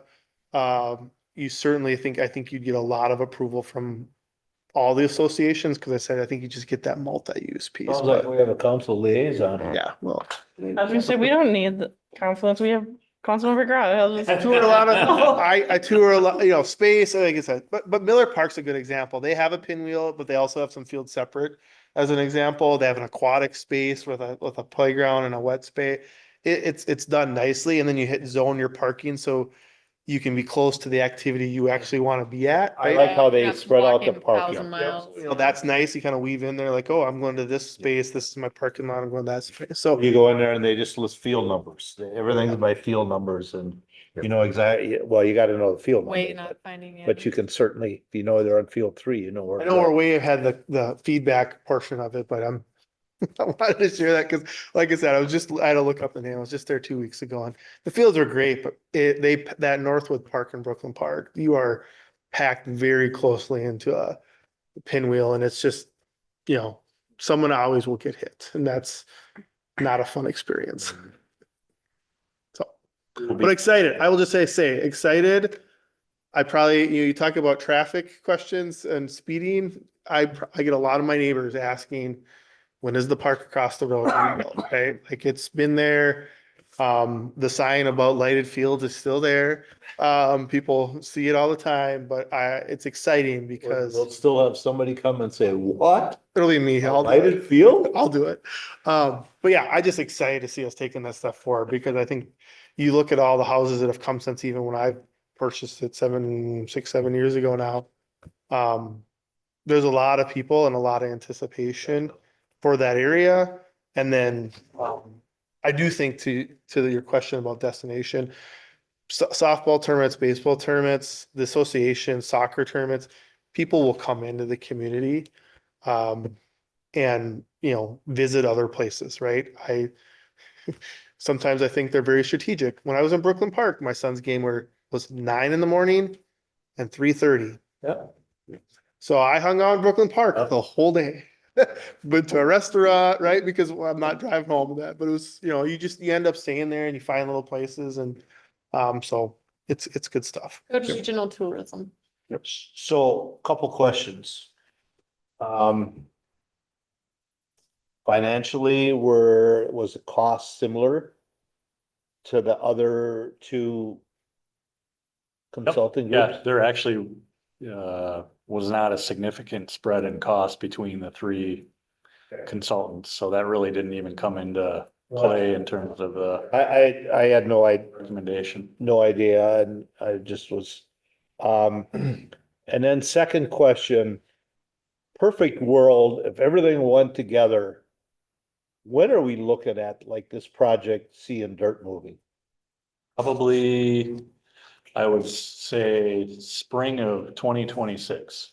Because I think this plan is gonna come back before you probably in fall of next year. You know, to get up and running this fall and then to, you know, to really do the community engagement right, it's gonna take some time and That's so I think we get, probably a year of construction.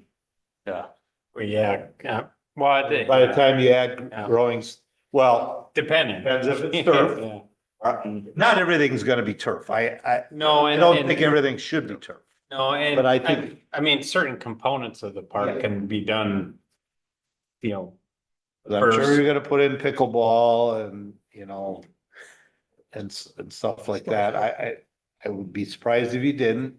There's no neighbors, to hear the bang, bang, bang, you know, so, but it just, you know, I'm sure there's a zillion components that have to be looked at, but like I said, I'm excited. Happy to see us moving forward. I know we kind of waited for development and, you know, things have all slowed down a little bit, but I'm happy to see us moving forward with this park, because I really do see that it's needed. The growth of youth sports has really taken off and you see a lot more kids around now than you've had for a long time, and we're just bigger. We're, you know, we've crossed 30,000, so we're just a bigger community now, and to have this park, I think will be a great amenity for the city, so excited to see it happening. One other comment I'll make when you talk about Nope. growing. Done. Nope, still talking. I think we joke about the lighted fields, but the lighted fields is needed. So someone who last year with the rain had to do a lot of rescheduling of games, we only have one field in the city of Chaska that we can put lights, that has lights on, right? And so that limits Lions Park. for size, right? Because there's bigger fields for the age groups. Okay. So that Or what? becomes difficult. So that'll be a huge plus too, to have more lighted fields. One of the attractions every year for the younger kids is we end up playing Prior Lake, and you play a 7:30 game, because how often do you get at that age play under the lights, which isn't really an option in the city of Chaska if you want to host a home game under the lights. So lighted field will be a great addition as well. Passionate. Throwing out lighted fields, and I hope they're controlled properly. Cause I think there's a lighted field in the city that's on all the time, and there's half the time there's nobody there. We had that issue at Lions Park that got corrected.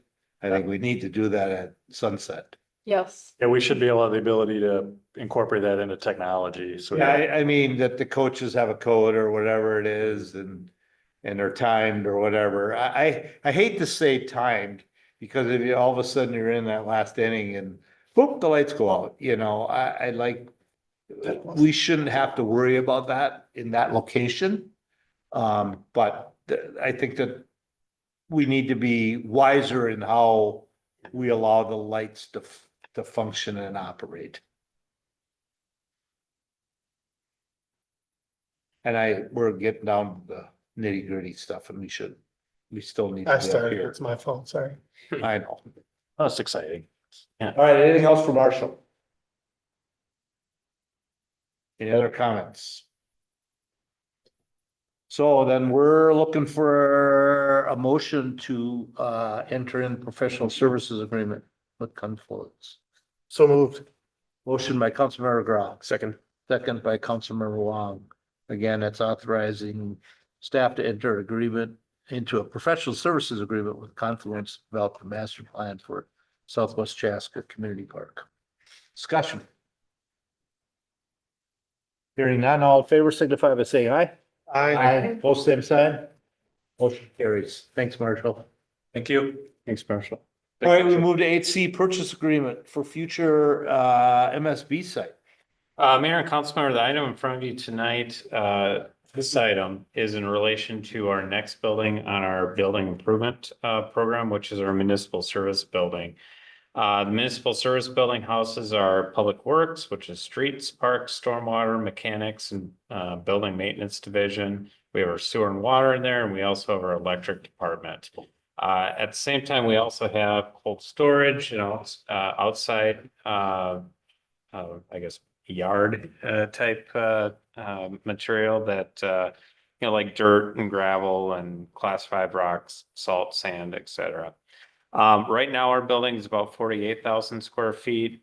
We need to be about 140,000 square feet to really meet our space needs, and that's consequently why we have so many vehicles that are parked outside now. As you guys are aware, one of the things that we had originally planned for with the expansion of the MSB was literally to expand our existing building. One of the challenges on that site is that our building is built up to the south end of the easement for Xcel for their 230 kV line that goes right through our site. In order for us to expand on that site, we would have room to do that before we hit the wetlands, but we'd have to move that line out of that yard. When we started out this process, it was about $750,000 to $1 million to do that. The site, wouldn't be quite big enough to meet that 140, but at that price, we knew that we couldn't get another piece of land for that at that cost. However, as economic conditions changed, especially in the electric industry, I mean, we see this in our own electric utility too. Xcel is now re-estimated at the cost of moving it, and just moving the line is close to $3 million, which really starts to put us in a position of saying this doesn't economically make sense for us to look at this. Based on that, you guys are aware that we did do a site analysis of 6 different locations throughout the community. We looked at a bunch of different criteria, including location, access to all parts of town, low visibility to the public. The site needed to be between about 15 and 20 acres. needed to be able to hold a building that could be about 130 to 140,000 square foot. We needed to be able to accommodate our yard spaces and our fuel tank spaces there. We didn't want it by a bunch of a high density of homes. Obviously, we needed utilities there. And then, just looking at other locational opportunities that might exist at a site. After that completion of that analysis, we did narrow it down to picking a preferred site, which is the site on the southwest quadrant of the roundabout of the intersection of Creek Road and Chaska Creek Boulevard. So this is at the very bottom, I guess not bottom, south end of the Chaska Creek Industrial Park, and is currently a site that is actually prepared and ready to be able to be built on. So, as far as location and access, it has fantastic access for us to downtown, which our current site is okay. And this site has really good access to the rest of the community too, because we can get up to Engler. Has low visibility to the public. We have met, there's just a few residential properties out there. We have met with them. They brought up some things that they wanted to see us do with the site, like move the yard to the east side of the site as opposed to the west. But in general, felt that site or that use could work there. And I think sort of liked having the city be the user of that site. The site size works for us. The actual buildable lot is between 18 and 20 acres in size, which is optimal for us. We can accommodate the exterior yard space and ground fuel tanks on the east side of the site. It's not directly adjacent to any high density of homes. We have availability of utilities. And one of the, I'd say, intangible aspects of this that makes this site even more affordable for us overall is the fact that, it'd be really difficult for anybody to reuse our current municipal service building site. So having this site as sort of our main building really allows us to take the existing buildings that we have and turn those into cold storage buildings so that we don't have to go out and build new buildings for cold storage, which the old plan had us building actual new buildings for cold storage space. So staff is recommending that this be the site that we move forward with. The current owners of the site are Traditions Development. We actually have Patrick from Traditions here representing them tonight. If you remember, this one was actually pretty easy to come up with what the value was, because if you remember, we had purchased part of that site already for stormwater for the road to go through. So we use the exact same square footage cost for this as we did the stormwater that we bought, which brought the total cost to just a little over $4 million. So while that's a little bit more than the $3 million, one thing to understand about this site is the pad's already there, the berm's already there, the stormwater ponds are around. So a lot of those improvements that wouldn't be taken care of by that $3 million of just moving the electric line are all included in this price. This site we've already approved this type of use on this site. Now we will, when we do build this, we'll come back for a planning process like we normally would. But this is what this site is, the type of use that this site has been planned for. The other advantage I'd sort of alluded to before is because of the type of construction that we can use here that's more similar to the industrial buildings that are on site and starting from scratch. We estimate that the cost of construction for the project will be between about 30 to 35 million. We'd actually initially thought that we'd be about $44 million for if we would have been up at the MSB site. So overall, the construction methods really allow us to save, we think are going to allow us to save dollars in that. Well, that 44 million was based on $1 million to move that line, so you really can up that based on their current fees, so you're probably more like 45, 46. Yeah. No, Yeah. if you add that into play. Yep. Mhm. You know, and I think the other thing with this too is, you know, this building isn't, you know, even though we're recommending that we go to get this site now, because if we don't get it now, it will sell. And you know, the good thing about this site is if for some reason we decide that, nope, we're not gonna do that, this is a very marketable property. That if we wanted to go out and resell it, if we decided for some reason not to do it, it would be something that would hold some real value to be able to go out and resell. But I mean, based kind of on our timeline, we're in a spot where we have to have a site so that we can start planning. Yes. Process. So we really, I mean, by entering into this agreement, we're kind of saying that's a site.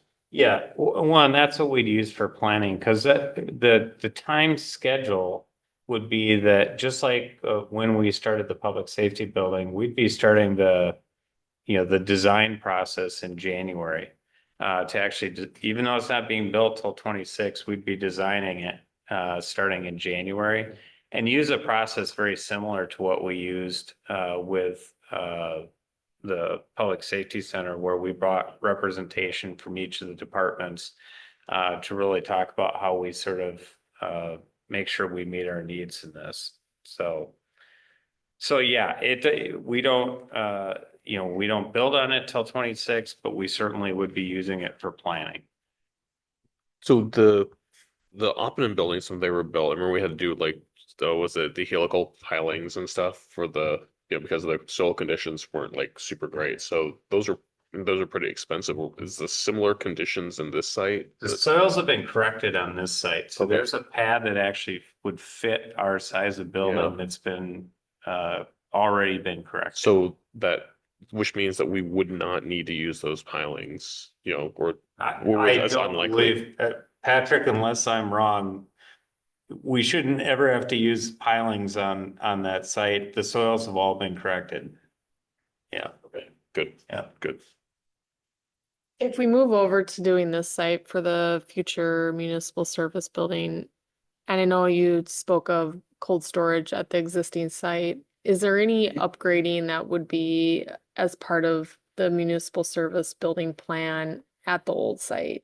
Potentially, and I think, I think specifically of, especially the old Lano site, that it probably provides us with an opportunity to clean that site up a little bit better, so it presents. Lionel's better. your current fire station. Yeah. Nope. I realize he's speaking to everybody. Does that then pivot or change the cost of, is the 35 million estimated, maybe possible price include possibly doing some upgrading to like the current site, Yeah, I mean, based on the estimates we have on the building so far, yes, I think we could do some improvements with that All right. number. You mentioned this, but I'm gonna ask it again because Nate and I have had lots of conversations kind of in that area. Those homeowners kind of right there, conjacent. They provide feedback. They actually came and met with us here. Okay, good. Because I know we've had several conversations because The homes that are right there by Yeah. the building. well, and then kind of further down, it's a group of, because they're kind Yeah. of staring outside their house going, Yeah. this landscape around my house is changing and I have concerns about, that's been the conversation we've had. Where the new site is, you mean? Well, that whole area, right? Because, the new site, yes, because it's right adjacent to two of those properties. But as that industrial park's been built out and that master plan's gone, I probably have had 2 to 3, and I know we've had several conversations with those homeowners. Shockingly to believe that they don't all agree what the future of that should be, right? Like, that's not surprising, that's normal. But I just want to make sure, because they've been pretty vocal trying to understand what is the plan out there, because you can imagine if you had a house and all of a sudden there's a large, and it's been zoned for industrial areas, you're kind of wondering, well, my house is not an industry, right? So. I would say that the two houses closest there, they were the ones that probably were most in favor of it. Yeah, I thought we've had these. Yeah, I'm just making I sure, mean, Maybe that's not the right words. One closest is in favor. The one closest in favor, there's one that's a little farther down the road that I think is not in favor of anything happening. Yeah, Well, which is a mix, yeah. right? But I mean, I do like the idea, right? Like, if I was hypothetically one of those homeowners, I guess I would feel more, well, I guess it's how you feel, and this is a biased statement because I am on city government, but you kind of feel like you would trust the city owning the property more than a company per se. I think there's a few factors. I think there's that. I think when you have a conversation with them and they understand, you continue to remind and help them understand that this site that we're talking about is approved for an industrial scale building, right? So that can move forward, whether or not it's the city in there or not. And so I think, remind them about that. When they understand that. I think another piece is the height of the building that we will pursue is very likely to be measurably lower than, what Apadan has built and what was approved for this site to go. And so, when they think about their sight lines and the berm and how that was built and the landscaping that was on top of that and everything, that, that impact then is diminished based on what we're doing. And, I think we've been pretty consistent in reminding them that this isn't even a concept plan that we're talking about, formally, right? And so, we've got some ideas and things. We talked to them about our intentions for the site, but there's going to be a site design process that will be gone through that, we'll engage with them on even further, beyond what we've done already. So the conversation is open and there's more to be had. Just wanted to confirm. I know you had mentioned it, but I just want to state it again because it's a unique space. There's one last thing that, as far as a benefit, that I don't think we quite comprehended until we went through the public safety building phase here, is it's really hard to relocate departments.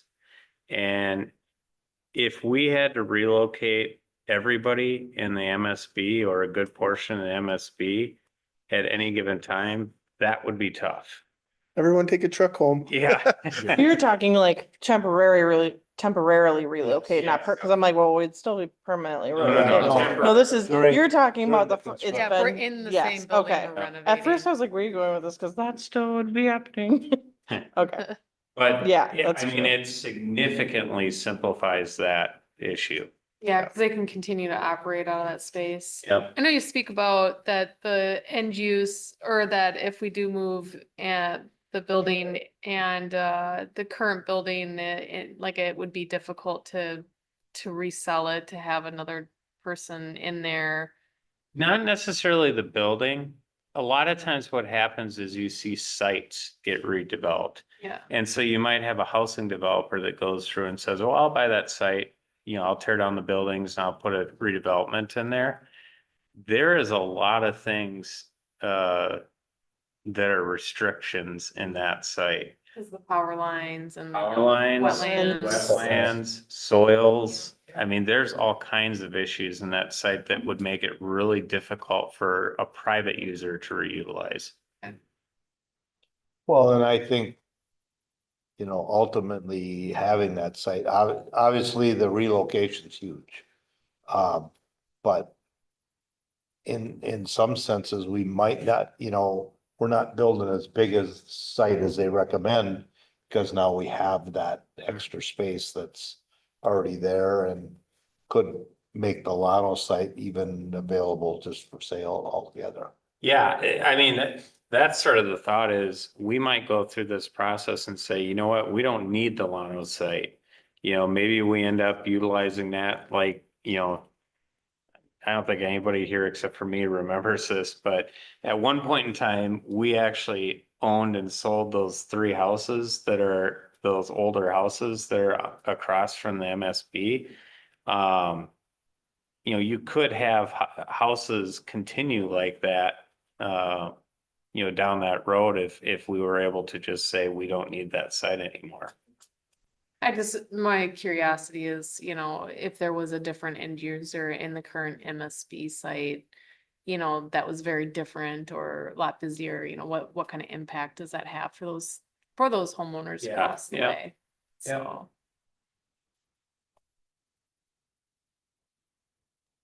All right, anything else?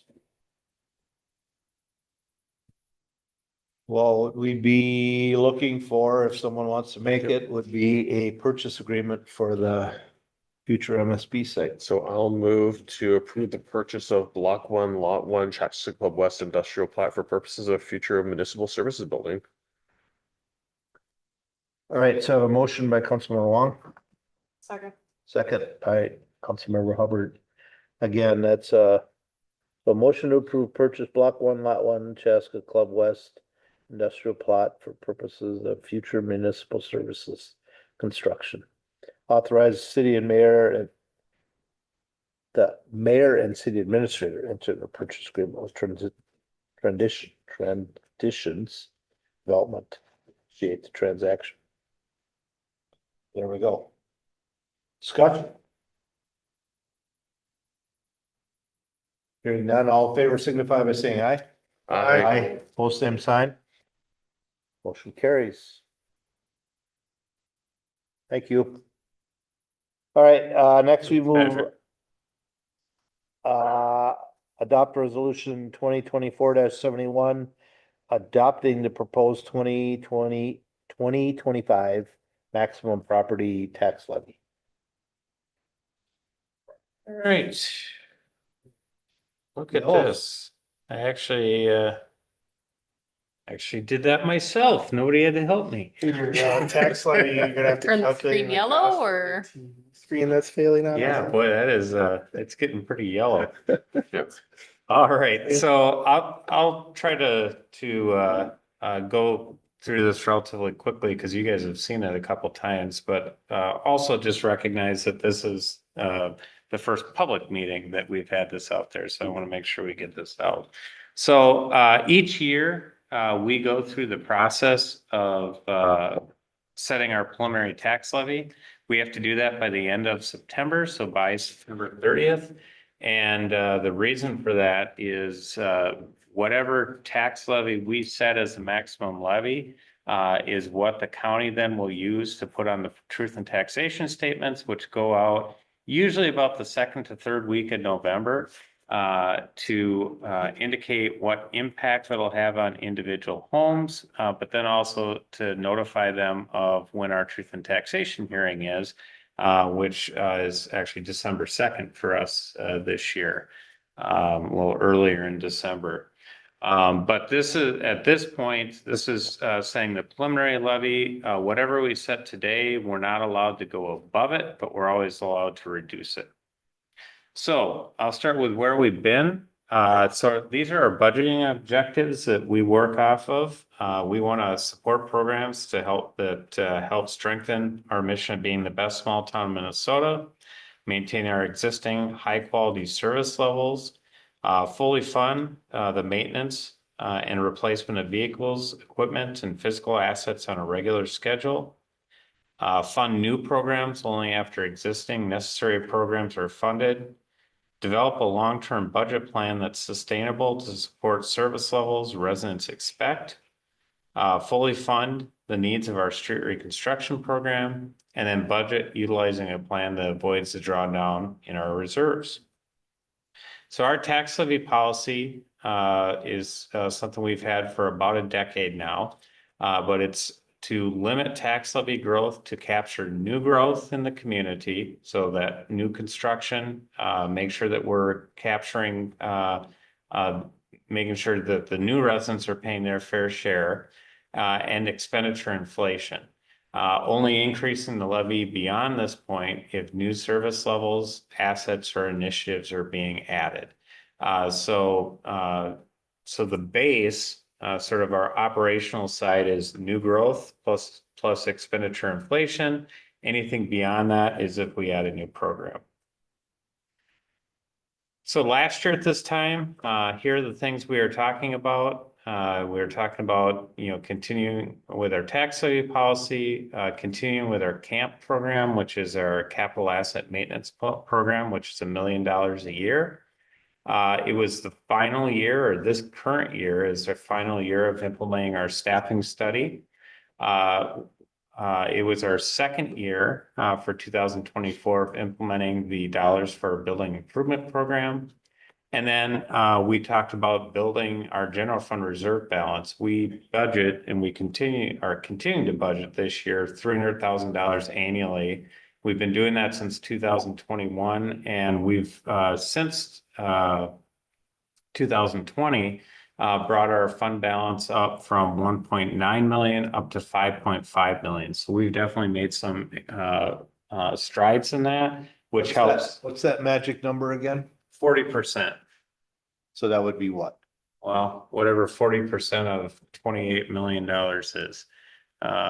So that'd be, we're not there yet.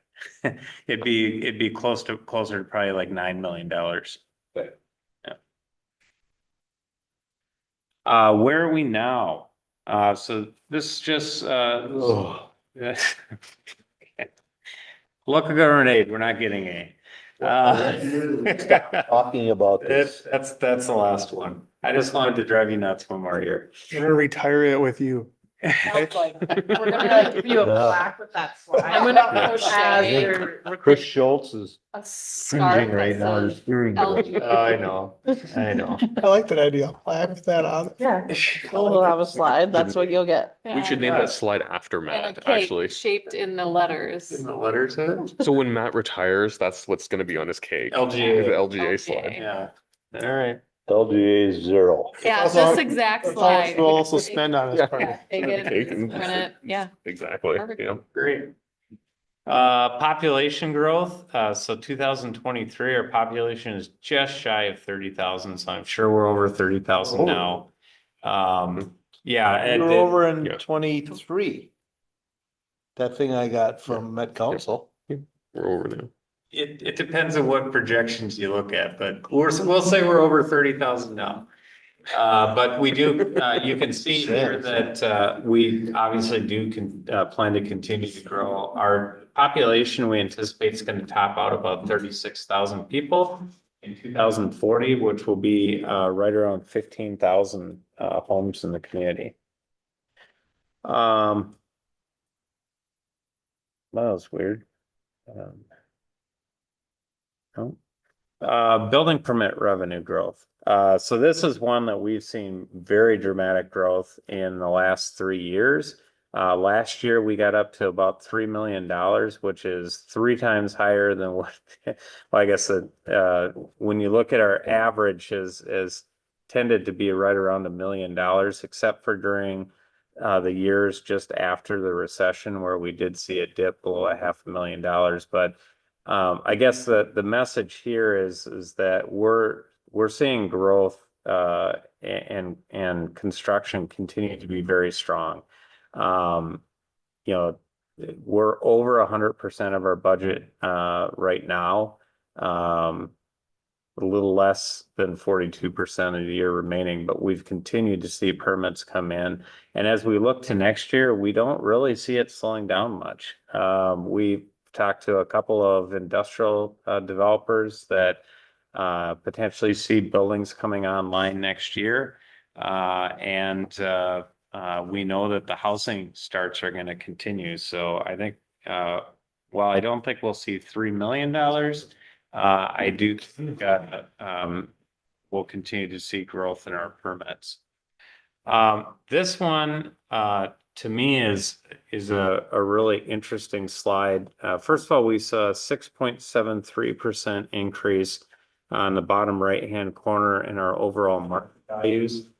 You can see the largest area of growth was in apartments. We saw a 20% increase, 17% of that was from new growth, and that we had those 600 new housing units being built with apartments last year. But to me, the thing that is the most telling about this slide is the fact that the majority of our market growth is coming from new growth and not from existing homes, which, as you'll see, helps spread that cost out, the impact away from existing homes from a tax burden perspective. This is another slide that's changed pretty dramatically from last year, especially in the commercial industrial.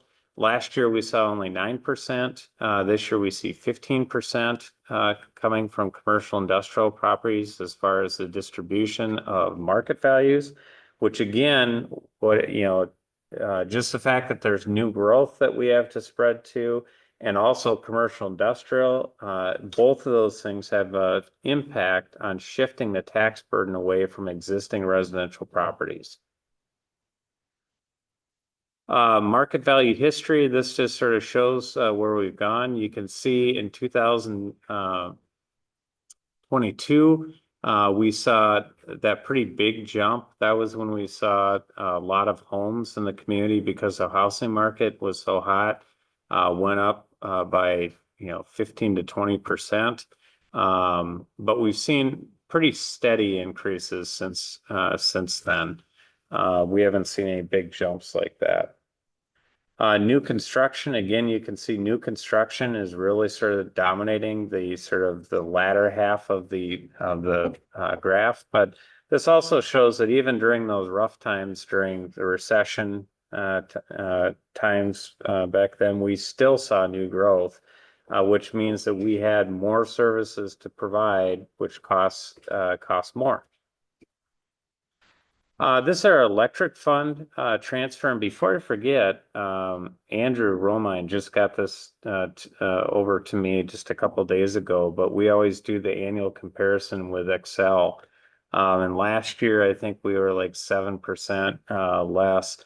We're like 10.5% lower than Excel for this last year. So They did a big rate hike. well, but they got a bunch of that ripped back. But now they're going for another rate hike here in November, which they're looking to go have they call them interim rates. They allow them to set an interim rate in January, while the Public Utilities Commission considers what their final rate will be. So I guess the point being is there's a lot of real positive things with our electric utility. Reliability is one of them, but cost has been a real benefit for us too. But it also affects our general fund.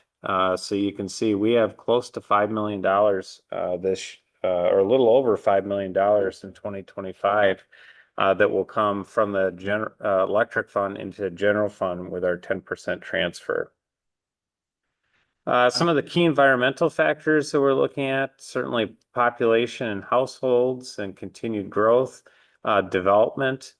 We continue to have development interest that's out there. And then again, market value is really shifting from being increases in existing properties to new properties. So where are we going for 2025? We are done with the staffing study. So there's really three main elements that we're focusing on for the 2025 budget. First of all, is just continuing utilizing our tax levy policy. Second one is continuing implementation of our CAMP, or our capital asset maintenance program. And then the third one is continuing into year 3 of 4 for our building improvement program and the tax levy that supports that. So as far as the operational levy, between what we're seeing as far as increase in costs of labor and services and goods of about 5% and new growth being at 3.58%, The tax levy would increase by 8.76%. I forgot to change this slide after the comment you made last time that they didn't add up. They do work because you have to dealing with inflation first and then compound on top of that. I think that's growth. fine, just as a comment, because Yep. like I said, it's just the natural reaction myself is Yep. to add those two together and go, that doesn't add up, But right? If we can like have it updated for the public, then Yeah. yeah, that'd be great. Yeah. And again, because new growth has outpaced growth in existing properties, the impact to the medium value home would be a 3.9% increase. So it's not the 8.76% increase, it's a 3.9% increase or $4.50 per month for that medium value home. And then again, our building program would be something that's on top of that. Our camp program is actually included in our operational levy, so it's not like we add an additional $1 million, but it's a big enough program that we do that I think it's worthwhile pulling it out. Because this is where, honestly, the projects that we do with the camp projects, we get people love these projects. It's See them. they see them. It's things that make improvements. Yep, we overlaid the roads, we replaced playground equipment, we, go in and rehabilitate things that are falling apart. These are things that people really see. In 2025, we actually have a pretty small list because we have a road that really needs improvement is Bavaria Road from the northern border down to the Pioneer Trail roundabouts. That's a $1.4 million project. So now obviously that's over the $1 million that we would normally have each year. But what we've done is we've looked at 25 and 26 together and we've cut back on the projects that we do in 26. So between the 2 years, it is $2 million. We still want to continue during both of these years doing our trail resurfacing because that has I still think that that's the number one asset that we have people use in our community. And so I think keeping up with that, I think is really important. Just a reminder, it's about $20,000 per mile of trail to resurface. So we do 3 miles each year. And then when you get into 2027, we talk about, the getting back into doing things with parks and things like that. And like we talked about during work session, while we have like the hockey rink at Lions Park up for rehabilitation, we're going to take a deeper look at that and say, is there areas or things that we could put those dollars into that would be more impactful? Because we've had very bad ice seasons over the last several years. And then our building improvement program, you guys are aware of the history of the buildings and it being a strategic priority for the council and the focus groups that we did and all the engagement that we did as part of this program. And from that, we developed this program, which basically said that our number one priority was the public safety facility, which is currently under construction. The municipal service building is priority number 2 because of all the vehicles that we have stored outside of our facility that we just can't protect. Library being priority number 3. We've heard a lot from residents about them wanting to see the library expand in size. And we really need to do the library before we do City Hall. Because the good thing about City Hall is we don't have to expand this building. We just need to renovate it. But we can't do that unless the library and then the police station are gone. Heat fobs? Oh, never mind. This just gives you the schedule for the program. Obviously, we're in 2024, public safety construction. 2025, we start with the the design and entitlement process for the municipal service building and finished public safety. 2026 is when we would plan to start construction of the municipal service building. Then in 27, we'd go through the design process for the library and finish the MSB. 28 would start the library. And then 29, we'd start going through the design process. 2030 would be when we'd actually go through the renovation process of City Hall. And this just shows sort of the estimated total costs of the facilities, and you can see I put in that $35 million for the municipal service building as the new number that we're sort of working with.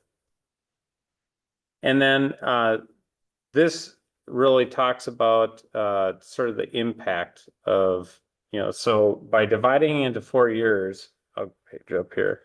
So the tax levy component of the program is $4.5 million. And so that means we'd have to raise it $1.5 million each year. So if we do that, the impact you can see for 2025, we're anticipating that impact would be $7.50 per month for the median value home. And that would be the third out of the 4 years. And just to throw it out there, what we had estimated before in the past, our estimates started higher than what we've actually seen these impacts come in at. So not dramatically different, but they are lower than what we had. So for instance, this year we had anticipated, or this next year we had anticipated $8, and instead it's going to be just over $7. Just a couple other items of note. We do have the public safety aid dollars that the legislature enacted in 2023. We got about 1.2 million. We have not used a lot of those funds, and primarily because we've tried to save them for sort of one-time expenses and not fund things that are ongoing. So for instance, the drones program that you saw the last time, we used public safety aid dollars for that. And then in 2023, we also had the 1% metro sales tax that the legislature put in place. A portion of that comes to the cities in the form of aid for affordable housing. We get about $130,000 a year that we then have to turn around and use it for affordable housing projects. I mentioned that this is one thing we're looking at as part of the budget process, and we still have to, look at how we exactly message this out. But right now, our franchise fee, which is really it basically makes up that 10% of the dollars that come in from our electric utility into our general fund. Not everybody in the city pays into that franchise fee, and because there is a portion of Chaska on the west side of town that is not in Chaska's electric territory. It's in Minnesota Valley, and then we have some stuff in the south with Excel. We've been working with Excel and MVEC for quite some time to get them to table from a franchise fee perspective. Excel finally did agree to language, and MVEC followed after that. What this really boils down to is how do we make sure that there's equity amongst people across town, that there isn't some people paying something and other people not paying things. And I think the note is that the ones not paying are still getting the benefits of it. They're still getting the benefits. Right, but that not- money, yes. that money that's being used is benefiting them in the community, but they didn't pay for it. Exactly. Versus It's- others paid for it and get the benefit. Exactly. Yep. As far as any new stuff in the general fund, really minor stuff. We have a summer intern in the Park and Rec that really helps us with programming some of those things that we are more intense on in the summer. We have a replacement kiln that we have there. We have some training needs within our human resource department. Fire, probably the biggest things are, we have First Due software that's, trying to manage more of our calls and how we monitor those. As well as trying to make sure that we get into, annual health screenings and, maintenance of our AEDs, which we've, deployed out in the community. The police department, we had a retirement with a part-time evidence tech. We're really at the point where we need a full-time evidence tech as opposed to a part-time. This would work well with transition into our new facility, but that has an incremental increased cost of Is that a civilian $33,000. position? That is a civilian position. Yeah. We talk about the mandated mental wellness checks, something to make sure that we're taking care of our officers, and that's something that most departments have moved to implement that. We already talked about the camp program, and then in sort of preparation for the city hall being remodeled. We've been trying to do one sort of department at a time as far as getting rid of paper files and going to electronic files and electronic management so we can actually search files. For years, everything that we have, building permits, engineering reports, everything has all been paper. And obviously that's very susceptible to damage. How many departments do we have left to scan? Think You know? two, Engineering and administration. And then we're done?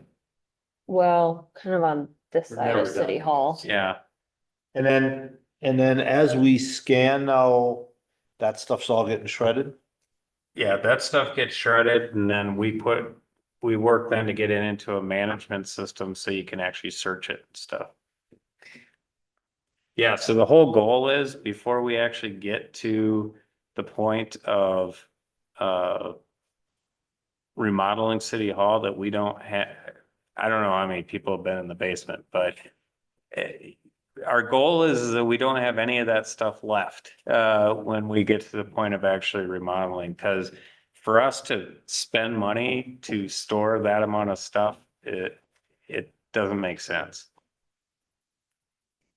And then new budget equipment that's not paid for through our tax levy. One is replacement of our radar equipment, which we talked about before, is pretty aged. We'd use public safety aid dollars for $21,000. New AED implementations, we're going to continue with that program going forward. The actual purchase of the AEDs we'd have through the public safety aid dollars. Maintenance of them we'd have through our general fund dollars. And then the compensation study, we're due for an updated one. Last one was completed in 2018. This is divided basically by employee. So employees are sort of put into cost centers. And so we charge out that cost center based on where that employee actually is, and that comes back into the general fund. So you can see about 63% of our employees are actually in the general fund and 37% are in our enterprise fund. And then these are the sort of the equipment. This is stuff that's on a schedule. This is more just to give you a sense of what we're actually scheduled and is on the schedule for this year. The biggest ones, we have two dump trucks that are in need of getting replaced. Couple of pickups. 2 dump trucks for 580,000? Yes. Are those, we're not buying more tandems, are we? Cause I thought the single axle were way more cheaper and the tandems are up in that range. I'm not sure if that's tandem or not. I can check. I mean, and maybe that's new plows and the whole shooting match. I don't know. So that, just to clarify, that is the total for two dump trucks, they're 290 each, if that makes any difference. No, it's still just seems high for dump trucks, but maybe not. Maybe they've just gone up that much, but. Cause I thought that tandem was about 300, but doesn't matter. Go ahead. We'll take a look into that. But that's just a sense of the equipment that's on the schedule for this year.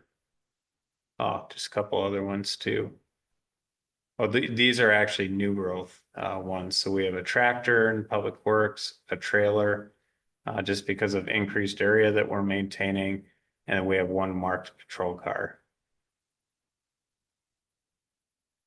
And then this is the impact. So you can see that the general fund and EDA levy would be a little over $21 million.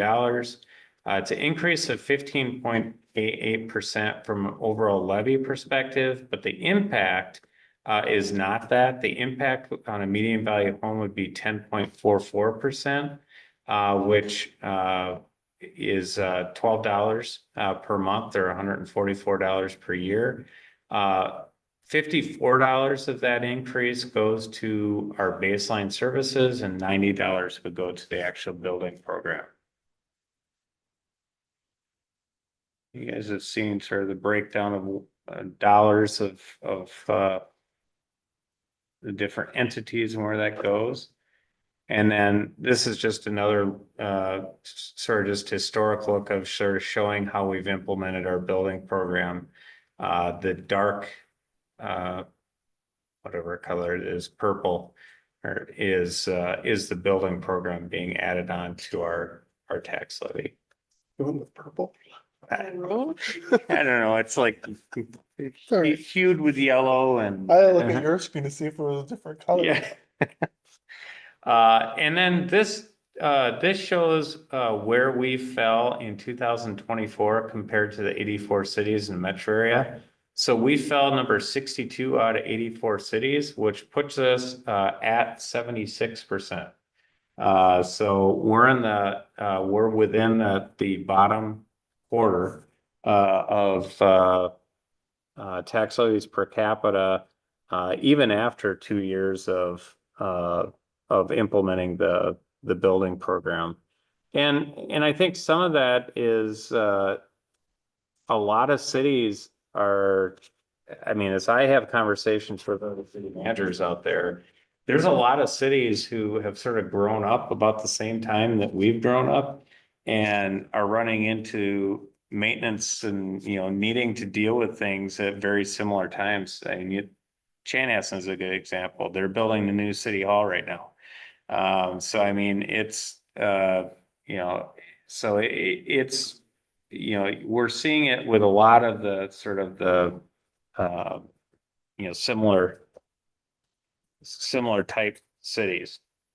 And again, like I started out with, tonight is really adopting the maximum tax levy and preliminary budget. As we get into October and November, we'll be reviewing our enterprise fund budgets. Truth and taxation hearing is on December 2nd. And then December 16th is when we would finalize all of our budgets for the 26th year. So with that, if there's any questions. My only question is, when you go back to the chart with all the cities, if someone were to want to look at, let's say, all of the communities on the list, where would they find this? We had to make this, but we have it. Oh, you do? Yeah. Okay, I I'm mean, just like, I like data. I'm Yeah. just curious All what the we whole did list we is. To fit on the screen, we just clipped out this section. Yeah, I know. I But, just be curious where all the cities Can you rank. send us all that? The full list. Like the full list. I'll send it to you. I appreciate it. It's always been a point of curiosity for me to see just where everybody falls. Yeah. We've always used this. Yeah. I mean, that's just been. Yeah, it's interesting. I remember the first year I put together a budget and I sort of assumed that there was a list like this that existed out there within the state. there's not. So, Crazy. yeah, so you sort of have to pull all this data manually and put it in there, which I find sort of interesting. Maybe we should be charging other cities to use it. Yeah. Other Good cities, job. do other That's cities use, huge. So this do other isn't, cities use ours? Data. this, Yeah. so we've made this up on our own? We have to grab the individual pieces of data, like you have to grab the population from Met Sure. Council. You have to grab the tax levy from the Department of Revenue. I mean, it's not all in I'd one be spot. curious to plug in all of it and kind of see it graph over the years, you know what I mean, with cities moving up and down, you know, the There list you go, and. there's Elisa's project. No, I just no. needed to do to actually do something similar, so. It just be kind of, you know how you Love a see those, graph. you know how you see those animated graphing, you know, where you can kind of see the movement anyways. I know exactly. Like a Power BI. Well, I know Hopkins Just and data. Golden Valley have generally been in the top 5. And to Now, see where their Hopkins isn't population there. sits too. I think that plays definitely a role in the, The population's on there. I know, but Oh. like to see the changes. Okay, yeah. But you know, here's an interesting thing that I've always sort of pointed out with this before is if you look at number 84 North Oaks. Yeah, I had to look up where it North was. Oaks is basically a homeowners association. They have It's not a very, town. it is a town, but it's basically like one big homeowners association. And so that was actually James J. Hill's family that owned that and developed that whole But he property. lives in North Oaks. And Falcon Heights, you know, they contract out all their services except for fire. I think fire is the only thing that they have in there.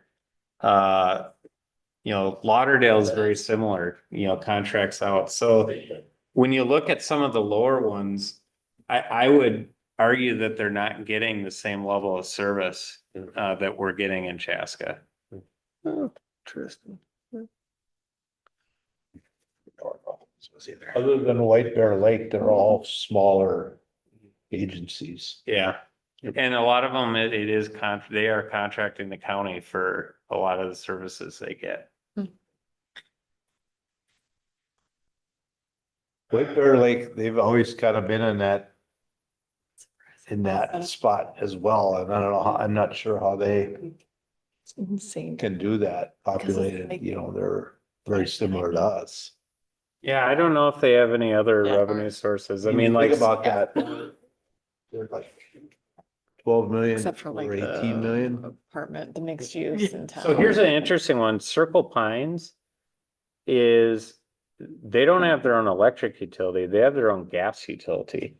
And so, You know, there's a thing. yeah, so you know, it's sort of interesting to see our two cities real close together there because I know that their gas utility contributes back to their general fund. Sure. Is there any action tonight for this? Yeah, We need to- there is a resolution that needs to get adopted. My only comment that I think is important to say, and I'll say it, is a good reminder that when you look at this plan, the building project is a big piece of it. And that several weeks ago, when we reviewed kind of the community survey, it's a good reminder for myself, but I say it out loud for those who maybe didn't see that meeting, as well as a good reminder for all of us. Very popularly received in the community.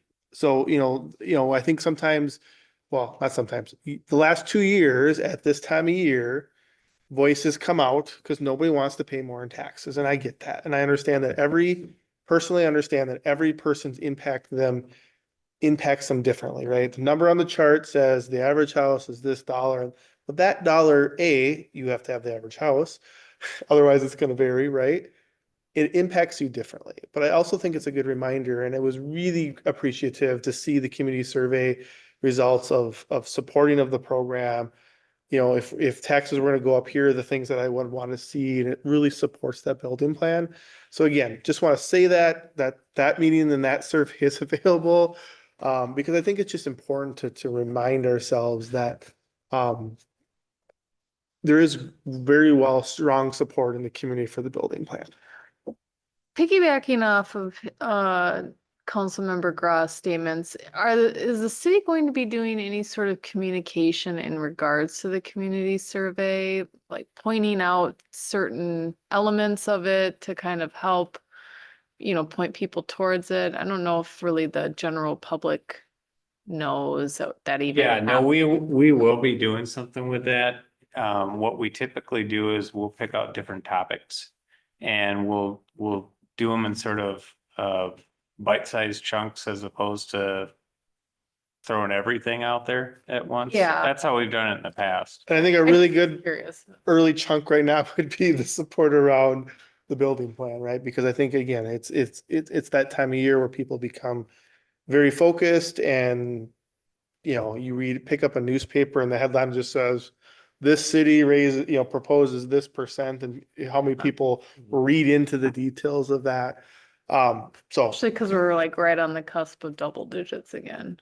yeah, correct. So again, like I said, I bring that up because I understand and I have a lot of respect for the opinions and concerns that come up when we talk taxes, because again, no, I would love not to pay any taxes. I think everyone would, but we also have an expectation of the city and the services that those dollars provide.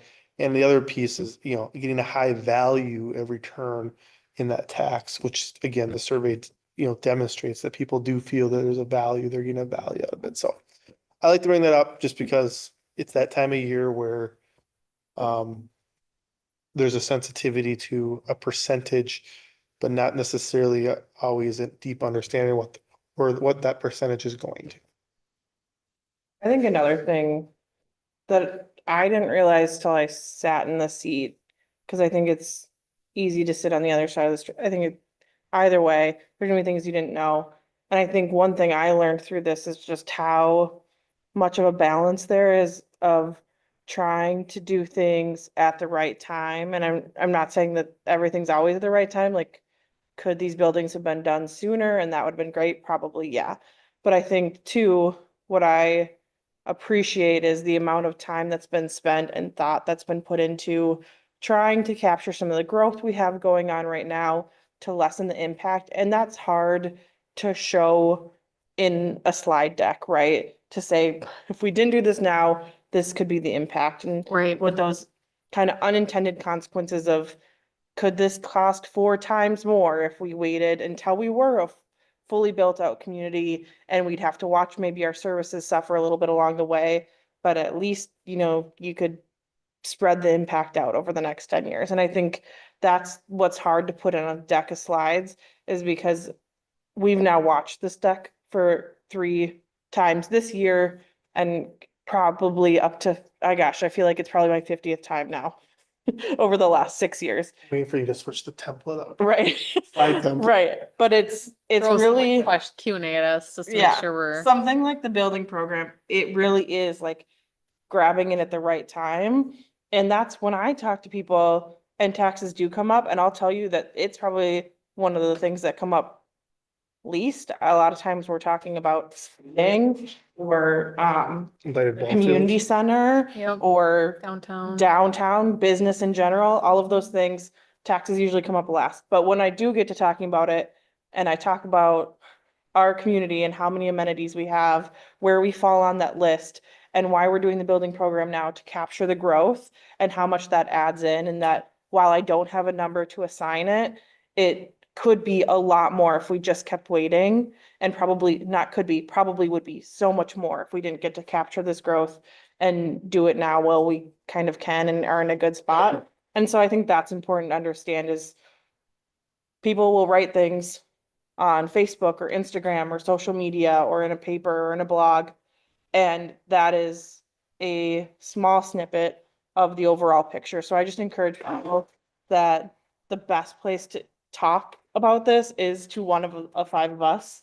If you want your voice to be heard, that's where the conversation is the most meaningful. So I just encourage people to do that, and also kind of understand how actually not bad of a time to grab this growth and do it now is. So I'll get off my soapbox.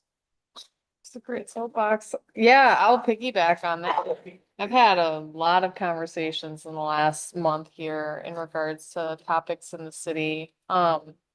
just like Councilmember Hatfield mentioned, taxes aren't always the priority of what people want to discuss, but when they do come up, it's great to be able to engage in that conversation and talk about the reasons why, and then talk about the building program. And I think people just have, more initial questions sometimes in regards to like the cost of the buildings and some of the more specific details of, why with the fire station, the decision that was made. So sometimes it's just more of an informational discussion than it is,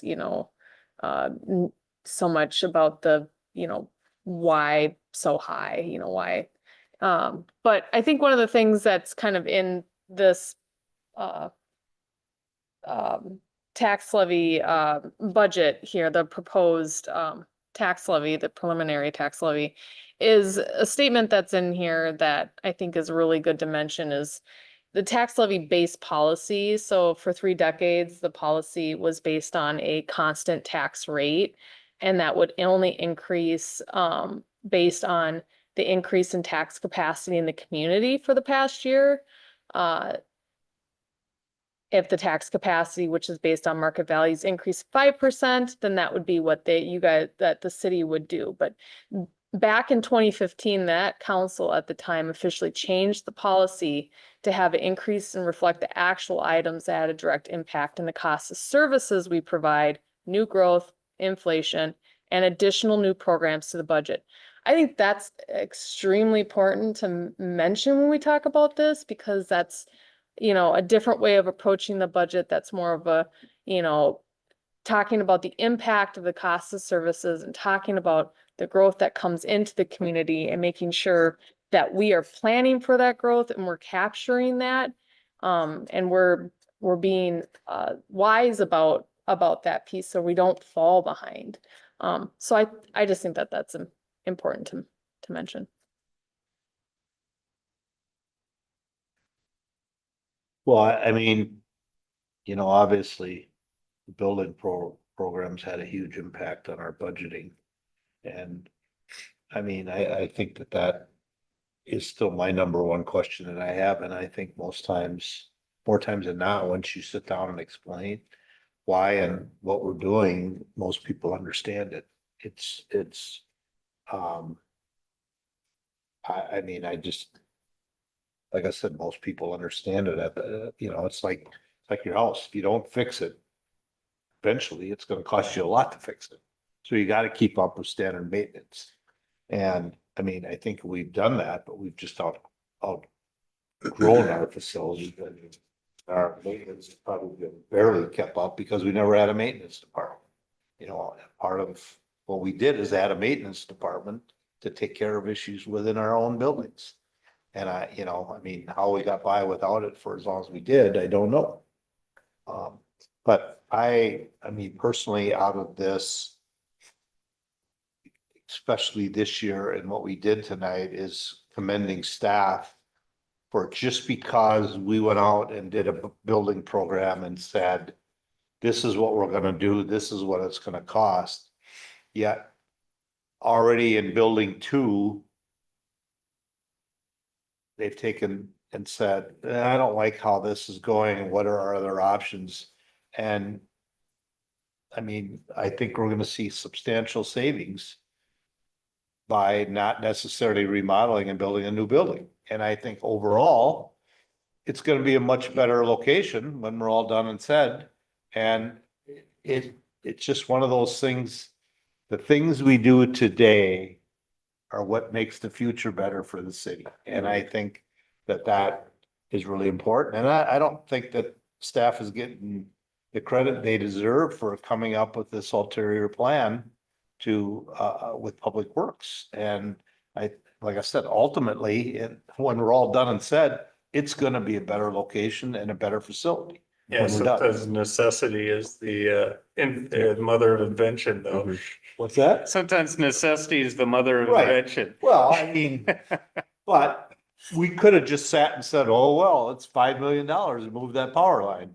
It's just part of doing business. No, they took the time to look at other options and say, nah, we got better options. And that's important. I mean, it's, to me, we're still always trying to save monies where we can. It's not like just an open checkbook like some people feel that happens here. I just, like I said, no matter what, we're still trying to figure out ways that we can lessen the cost. And all done and said, I'd love to see this budget we're proposing is to be under 10 somehow. Mhm. I don't know if we can get there. We're close. But Well, it'd be, the impact is, and that's only to a certain, I mean, that's for a medium value home. I mean, the Yeah, levy's, right, the yeah. levy's still higher. I know, but I mean, that's still the number we base it on. You know, if we can get that from 10 point, what was it, 3 to even 9.9, you know, it's just like gas. It's always 9.9. I Mhm. don't know, like I said, you know, what were we last year, like 17%? I think. Yeah, I think Yeah. that's Yep. right. I mean, we're going down, and I Yeah. think that's what we had said. We knew that the growth would help things, and we finished some other projects that we've had going as well, so. That's all I got. If anyone else has anything, if not, we're at a point where, to adopt resolution 2024-71, adopting proposed maximum property tax levy. I'll just keep mine short because basically, I think at the end of the day, these are services that we need to make sure we maintain. We need to take care of our community's homes, right? We need to take care of our residents. We need to take care of the equipment, facilities, all these things. And investment in the future is always a better investment than fixing stuff that's broken because we didn't take care of it. Always. And while it may be challenging to have to, kind of to, grapple with some of the costs that are associated with that tax rate increase now, as my colleagues have said, the rates should be better as we grow because the growth will take care of some of that. And as we grow, and of course through time, as just inflation as natural organic inflation occurs, those rates won't seem like they're that much 20 years from now in the big scheme of things because other things will subsume them. So in the big scheme of things, these are really good, important foundational investments that help our community in the future, not just to be a place that is appealing to live in, but also well maintained, that will be a safe place to live. People want to live here. I think that's really important because it will affect a homeowner's values, it will affect a residential experience, and continue to attract people to want to be here. So for all those reasons, this isn't an optional thing. This is something we have to do. The toughest part about this is figuring out a way to make it as palatable for as many residents as possible. And that's the challenging part because there's a cost associated with it. And if we want nice things, we've got to pay for it because we can't expect anyone else to pay for our stuff. So with that, I move that we adopt resolution 2024-71, the proposed 2025 maximum property tax levy. So I have a motion by Councilmember Wong, Second. second by Councilmember McGraw.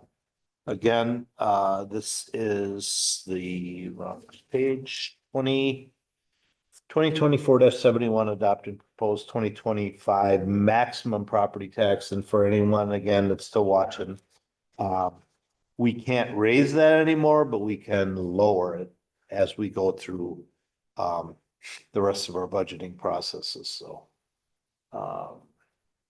any further discussion? Hearing none, all in favor signify by saying aye. Aye. Post same sign. Motion carries. All right, that's the end of our action items. Bring us to bills. Anyone question? Michaela, Questions. Michaela, you got a question? Page 5, there's a charge for Civic Plus, and it's not loading, so I can't remember how much it is. Oh wait, here, did it come up? Yeah, it's, My computer's working. You want me to find it? no, that's okay. It's, You'll laugh at my answer now because it didn't pop up here. Civic Plus it says city website license and fees. And the dates were throwing me off. Is that an annual charge? I mean, I know what Civic Plus does, but Yeah, is that? so it's an annual renewal. It's our system that actually sets up our packets for council and aggregates their data. So that's why I thought it was funny it wouldn't pop up for you. Oh, yeah, that's funny, actually. And then my other question was on page 7 for locality media, the 16,000, it just says software. Do we know what software is that? Yep, so that's actually, when I showed you I was that wondering. first due software, Yes. yes. The it's- numbers match, so I was like, oh, I bet that answers that. Yeah. Okay, so that's for the fire department. Yep, Okay, and that's through the public safety aid that we're getting that. okay, perfect. Those are my questions. Thank you. She's doing hers. Okay, I have two questions. So page 9, what is, there's an item for Heartland Business Systems LLC. It's for Cisco SmartNet licensing, and Cisco SmartNet's basically it's a maintenance network maintenance service. Or basically so that way if there's some issue there that Cisco will come and help us with that. So it's a subscription around that. But what's the renewal period for that license? Is it annual? Annual. Okay, it's annual. And then the other question I had was for page 20, under Twin Cities Habitat. Now, I noticed that there's 6 different bills for 2,500 apiece for Nisakan Circle from 1522 to 1572, but there's actually 8 units. Yep, 2 of them we were finished back in 2023 and the rest got finished now. Okay. We wouldn't want to charge them twice, so Oh, no. well, it's their escrow that we hold until they actually get all done. Where was this done at? That's the right behind Shepherd of the Hill. The Oh, that's the name of that street? yeah. Yep. What is that named after someone, or is it I don't know. I don't know, because I'm just wondering. I guess I never saw the name. How do you say it? Nisakan? Sorry. It's good. Niskanen? Okay, I'm not trying to be Niskanen? ironic. I was really trying to pronounce it. Niskanen, I guess. I don't know. Finished to me. Oh, well. I have no I'm idea. Googling it. Frozen over here. So, okay, well, that's all I got. Thank you. Anyone else? Motion to pay the bills? So moved. Motion by Councilmember Wong, Second. Oh, second by Councilmember Hubbard to pay the bills. Discussion? Elise, we call roll. Councilmember Hatfield? yes. Councilmember Howard? Yes. Hi. Aye. Yes, all right, other business, Councilmember Hatfield. Oh, yes. Really a couple things. Fireworks at Latin Music Festival was fantastic. As was the food and all the dancing and everything. That was very fun. Few events coming up this Wednesday at 9 a.m. at Duncan, Coffee with a Cop. Always a good time. And like I said last week, I'm sure they're excited about it being at Duncan with the donuts there. And then on the 19th at noon, the free food distribution is happening on Stoughton where the old Gedney was. So that's that. And then on the 20th, Chaska Cares Music Fest is coming, and there's gonna be 17 Kevins there, which I thought was kind of weird, but no, I'm kidding. That's a band. Can you just imagine 17 Kevins? Anyways, so very excited for that. And they're, yeah, so that's all I have. Thank you. Councilmember Grau. Just one, I had a person approach me and just say this past weekend they were at the archery facility in Lions Park, Veterans Park area, and there seems to be quite a few of the stalls have infestation of bees or hornets and such. So I said, I will bring that up because Why that is. yeah, well, Oh, it's bees. It's the wooden bees, but just commented that I kind of moved a couple different spots and it was kind of a troublesome spot. So Okay. I thought I would just Okay. bring that attention. I said, I have a meeting Monday, bring it up. Sounds So, good. and with the short turnaround, that's all I have. Councilmember Wong. Let's see, so I just wanted to mention, just chime in and Councilmember Hatfield that the Chaska Music and Food Festival is really great turnout this year. One of the things I was chatting about with a resident I ran into was that, it was a fantastic turnout, but yet if we had our newspaper back, that there probably would have been a better turnout because more people would have known about it. Because a lot of people that were there, like ran into, were like, I happened to see it in the, happened to see it, or they didn't see it anywhere, but they happened to hear about it through a friend or a neighbor or something like that. So it's still getting out to people, which is good, but not necessarily directly. So that means that, obviously we're missing people out there, and, other people are finding out about it kind of after the fact. So, with that, hopefully that problem will be alleviated, and, as we get, more news from other sources at some point. That said, the turnout was fantastic. The food was really great. The music was fantastic, dancing and everything. So, really, really proud to have that festival, and hope we continue to do that in the future. And it seems like, there's no reason to stop. Chaska Farmers Market Wednesdays from 4 to 7 p.m. at Fireman's Park. And also just one note about the Chaska Cares Music Fest too. So my understanding is that, and I don't know if you want to talk about this, is that last year, the model was basically a ticket, like you basically pay for entry, right? But this year the model is different. It sounds like it's a free event to people, Yep, so right? this year the model is a free event to get in, but then once you get in, there's like a 50-50 raffle that you can purchase tickets for, trying to attract more people. So, beverage stores, food sales, those types of things. And so it's using a little bit different model than last year. So really encourage people to come down. I mean, the bands that are coming on Friday are really good bands. There's a mixture between like cover bands and original bands. So it's Wicked Garden is like a 90s cover band. So, I mean, I know a lot of people in town know who they are. And then, now their name slipped my mind. Way Down Way Down Wanderers. the Wanderers. They're from Peoria, Illinois. They are a band that sounds sort of like Trampled by Turtles. Sort of a bluegrassy, folky, rocky sort of sound to them, and they're a really good band, and they're all original songs. What time do they start playing? 4 o'clock is when the festival starts, and it goes till 10. So the word to spread is that, even if if you don't want to spend any money, just feel free to show up, bring a friend, bring some friends. But, there's food, drinks and stuff. And But please spend money if you come. But we'd like you to spend money. Yeah. But It is a fundraiser for the Miracle League. yes, it is a fundraiser for Miracle League, but, don't feel, but, if someone wants to just sit there and listen to the music, that's great. But just come on down, bring some friends and enjoy. Yep. Right. All right. And that is all I have. All right. Member Hubbard. I don't have a lot to report. I also attended part of the Chaska Latin Music and Food Festival, and it was wonderful. Fireworks were amazing, so great job to everybody who was part of the planning process and our parks and rec crew and sure Public Works. So the only other thing just to mention is the League of Women Voters of Eastern Carver County have been starting to host their candidate forums. Some of the notable ones that are upcoming here is the Minnesota House Districts 48A and 48B is this Thursday, September 19th, at the Carver County Boardroom. I think it just depends on where they're hosting them as far as like streaming capabilities and where to find them. Usually, I think it's through where that entity usually typically streams their meetings.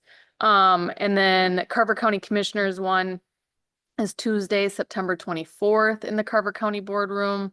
And then another notable one is two other ones, Eastern Carver County School District 112 School Board, and is Thursday, October 3rd at the Chanhassen High School Theater. And then the Chaska Mayor one is Thursday, October 10th here at City Hall in Chaska, and they all start at 7 p.m. So just figured I'd mention that.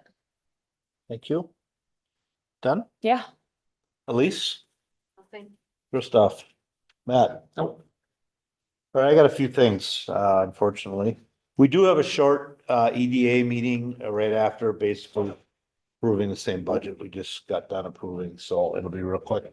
I attended the Mikasa thank you event. I was very surprised. It was at the Charleston Meadows. Has anyone been there? Yep. That's pretty amazing place. It's off of Highway 7. It was donated for use for nonprofits and, it's a great place to be at, but it was kind of fun to, be at that event. So, we saw in our packet here about was anybody aware of this large quilting event that No was idea. held in the city? Oh, I did. I heard about it on WCCO, but I mean, was preoccupied. Apparently it's a pretty big deal, but I looked it up. They're out in Columbia Court, so that I was trying to figure out where they were located at. But In northern, in the industrial park. Yep. So I mean, she came from Iceland and she's like the quilter of all time. So Mhm. kind of one of those things right in our backyard. We don't even know about it. So hopefully we figure that out. Mhm. The Creek Road, which is now a trail, got paved. And I know it's not open yet because they're still doing all our landscaping and grading and stuff like that, but that's just another project nearing end. Lions Park, there's a lot of activity out there, so we're putting a new playground in there. And pickleball courts are under construction as well right now. And that playground now, that's gonna be universal design, right? So open for more levels, so good to see that happening. I heard they're gonna start the trail possibly tomorrow, under 41. So that's one I've been kind of happy to see that one get going. It seemed like it took forever to get it going, but it's not going yet, so we'll see. Did we come up with any, how did they solve that weed barrier issue downtown in the landscaping? Is that Yeah. still ongoing? It's still ongoing. Okay, I just happen to wonder about that.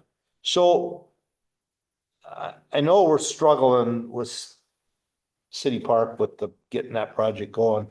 Is there any way we can go in there and trim up the trees so that we can see it again? Doesn't look as inviting as it used to be. And I actually had a conversation with somebody about it and I like their terminology. It doesn't look inviting. And because I drove by it and I thought, just doesn't look like the same. And I think it is that the trees are blocking so much now that it's just not that inviting park that it's been in the past. So if there's any way we can do that, I don't know. I know sometimes you can't trim all the time, and I don't know with the ash issue, if that's bad to trim. So whatever, but I would like to see if there's a way that we could possibly see that done just to make it look more friendly and we can see the gazebo. And especially as we move into holiday season, so. Sure. That's a possibility to look into. Okay. Appreciate it. Then just last, September 30th, which is a fifth Monday, we're not gonna have a council meeting, but we're gonna have a work session, with planning. With planning. Planning. With over the ordinance and stuff. Okay. And then we're back in October, we're back to 7 and 21 as a regular meeting. So, that's all I got. Anyone else? Last call. Like I say, we got an EDA meeting. We'll adjourn here and go right into the EDA. So quick follow-up question. You mentioned the Creek Road is, it's been paved and it should open soon. No, I didn't say Or it is should it- open. or is I'm it- saying it's okay, paved. It's paved. I have no idea when it's gonna When- open. Do we have any idea when we think it's gonna open? I know, I'd have to ask. I mean, is it something that, we want to kind of celebrate the reopening of this? Is there kind of our new like amenity or something? Or is it just something we're kind of just let fly under the radar here? I mean, we'll definitely be doing some advertising of it. That's important because Yeah. he doesn't. Yeah, because most people don't know Yeah, that that's what I was- exists. But I'll find out first when it's gonna open Okay, and, yeah. yeah. I got, speaking of that, I forgot about this one. Is it time we can take down the orange signs that say the road is closed? We already have a sign there that says dead end. It just, the road's been closed for 3 years. Isn't it long enough that we can? Well, I think it's giving people false hope that it's gonna reopen. Yeah, it gave me It's just, Well, it's not a road anymore, so it's like the road. and there's constructions, orange Road ones no. at both ends. Yep. It just, I don't know. We'll do it. Signs are Again, sometimes overrated. throw it in the back of your car tonight. Yeah, exactly. All right, that's it. Anyone else last call? Nope. All right, motion to adjourn. So moved. Motion by Councilmember Hubbard, Second. second by Councilmember Wong. All in favor signify by saying aye. Aye. Post same sign. We are adjourned. We'll call the EDA meeting to order at 10:15. At least we call roll. Here. Commissioner Hubbard. Here. Commissioner Ron. Here. Present. Here. All right, then we have adopting the agenda, corrections or additions to the agenda. If not, I'd entertain a motion. Motion to approve agenda. Motion by Commissioner Hatfield, Second. second by Commissioner Hubbard. Discussion. Hearing none, all in favor signify by saying aye. Hi. Aye. Post same sign. Motion carries. Moves us to approving the previous meeting minutes, and they are from 7/15/2024. If there are no corrections or additions, I would entertain a motion to approve. Motion to approve. Second. Commissioner Hatfield, second by Commissioner Wong to approve the previous EDA minutes. Discussion. Hearing none, all in favor signify by saying aye. Aye. Post same sign. Motion carries. We got one discussion item, and that's basically adopting the budget. We just did it at the council minute, but it's adopting EDA resolution 2024-72, establishing a preliminary Chaska EDA maximum levy for payable 2025. So I'll make this real quick, that we have to do the same thing with the EDA that we do with the city to set a maximum levy, because it has its own tax levy associated with it. And so, what we use as a percentage increase is just the, inflation plus new growth. Obviously, we don't put the building stuff on that like we do in the city ones. So that ends up being the 8.76%. Increase, which would be a tax levy of $231,440. So that would be the maximum levy. The total budget in the EDA is $646,185. With that being said, I recommend approving the resolution. Discussion?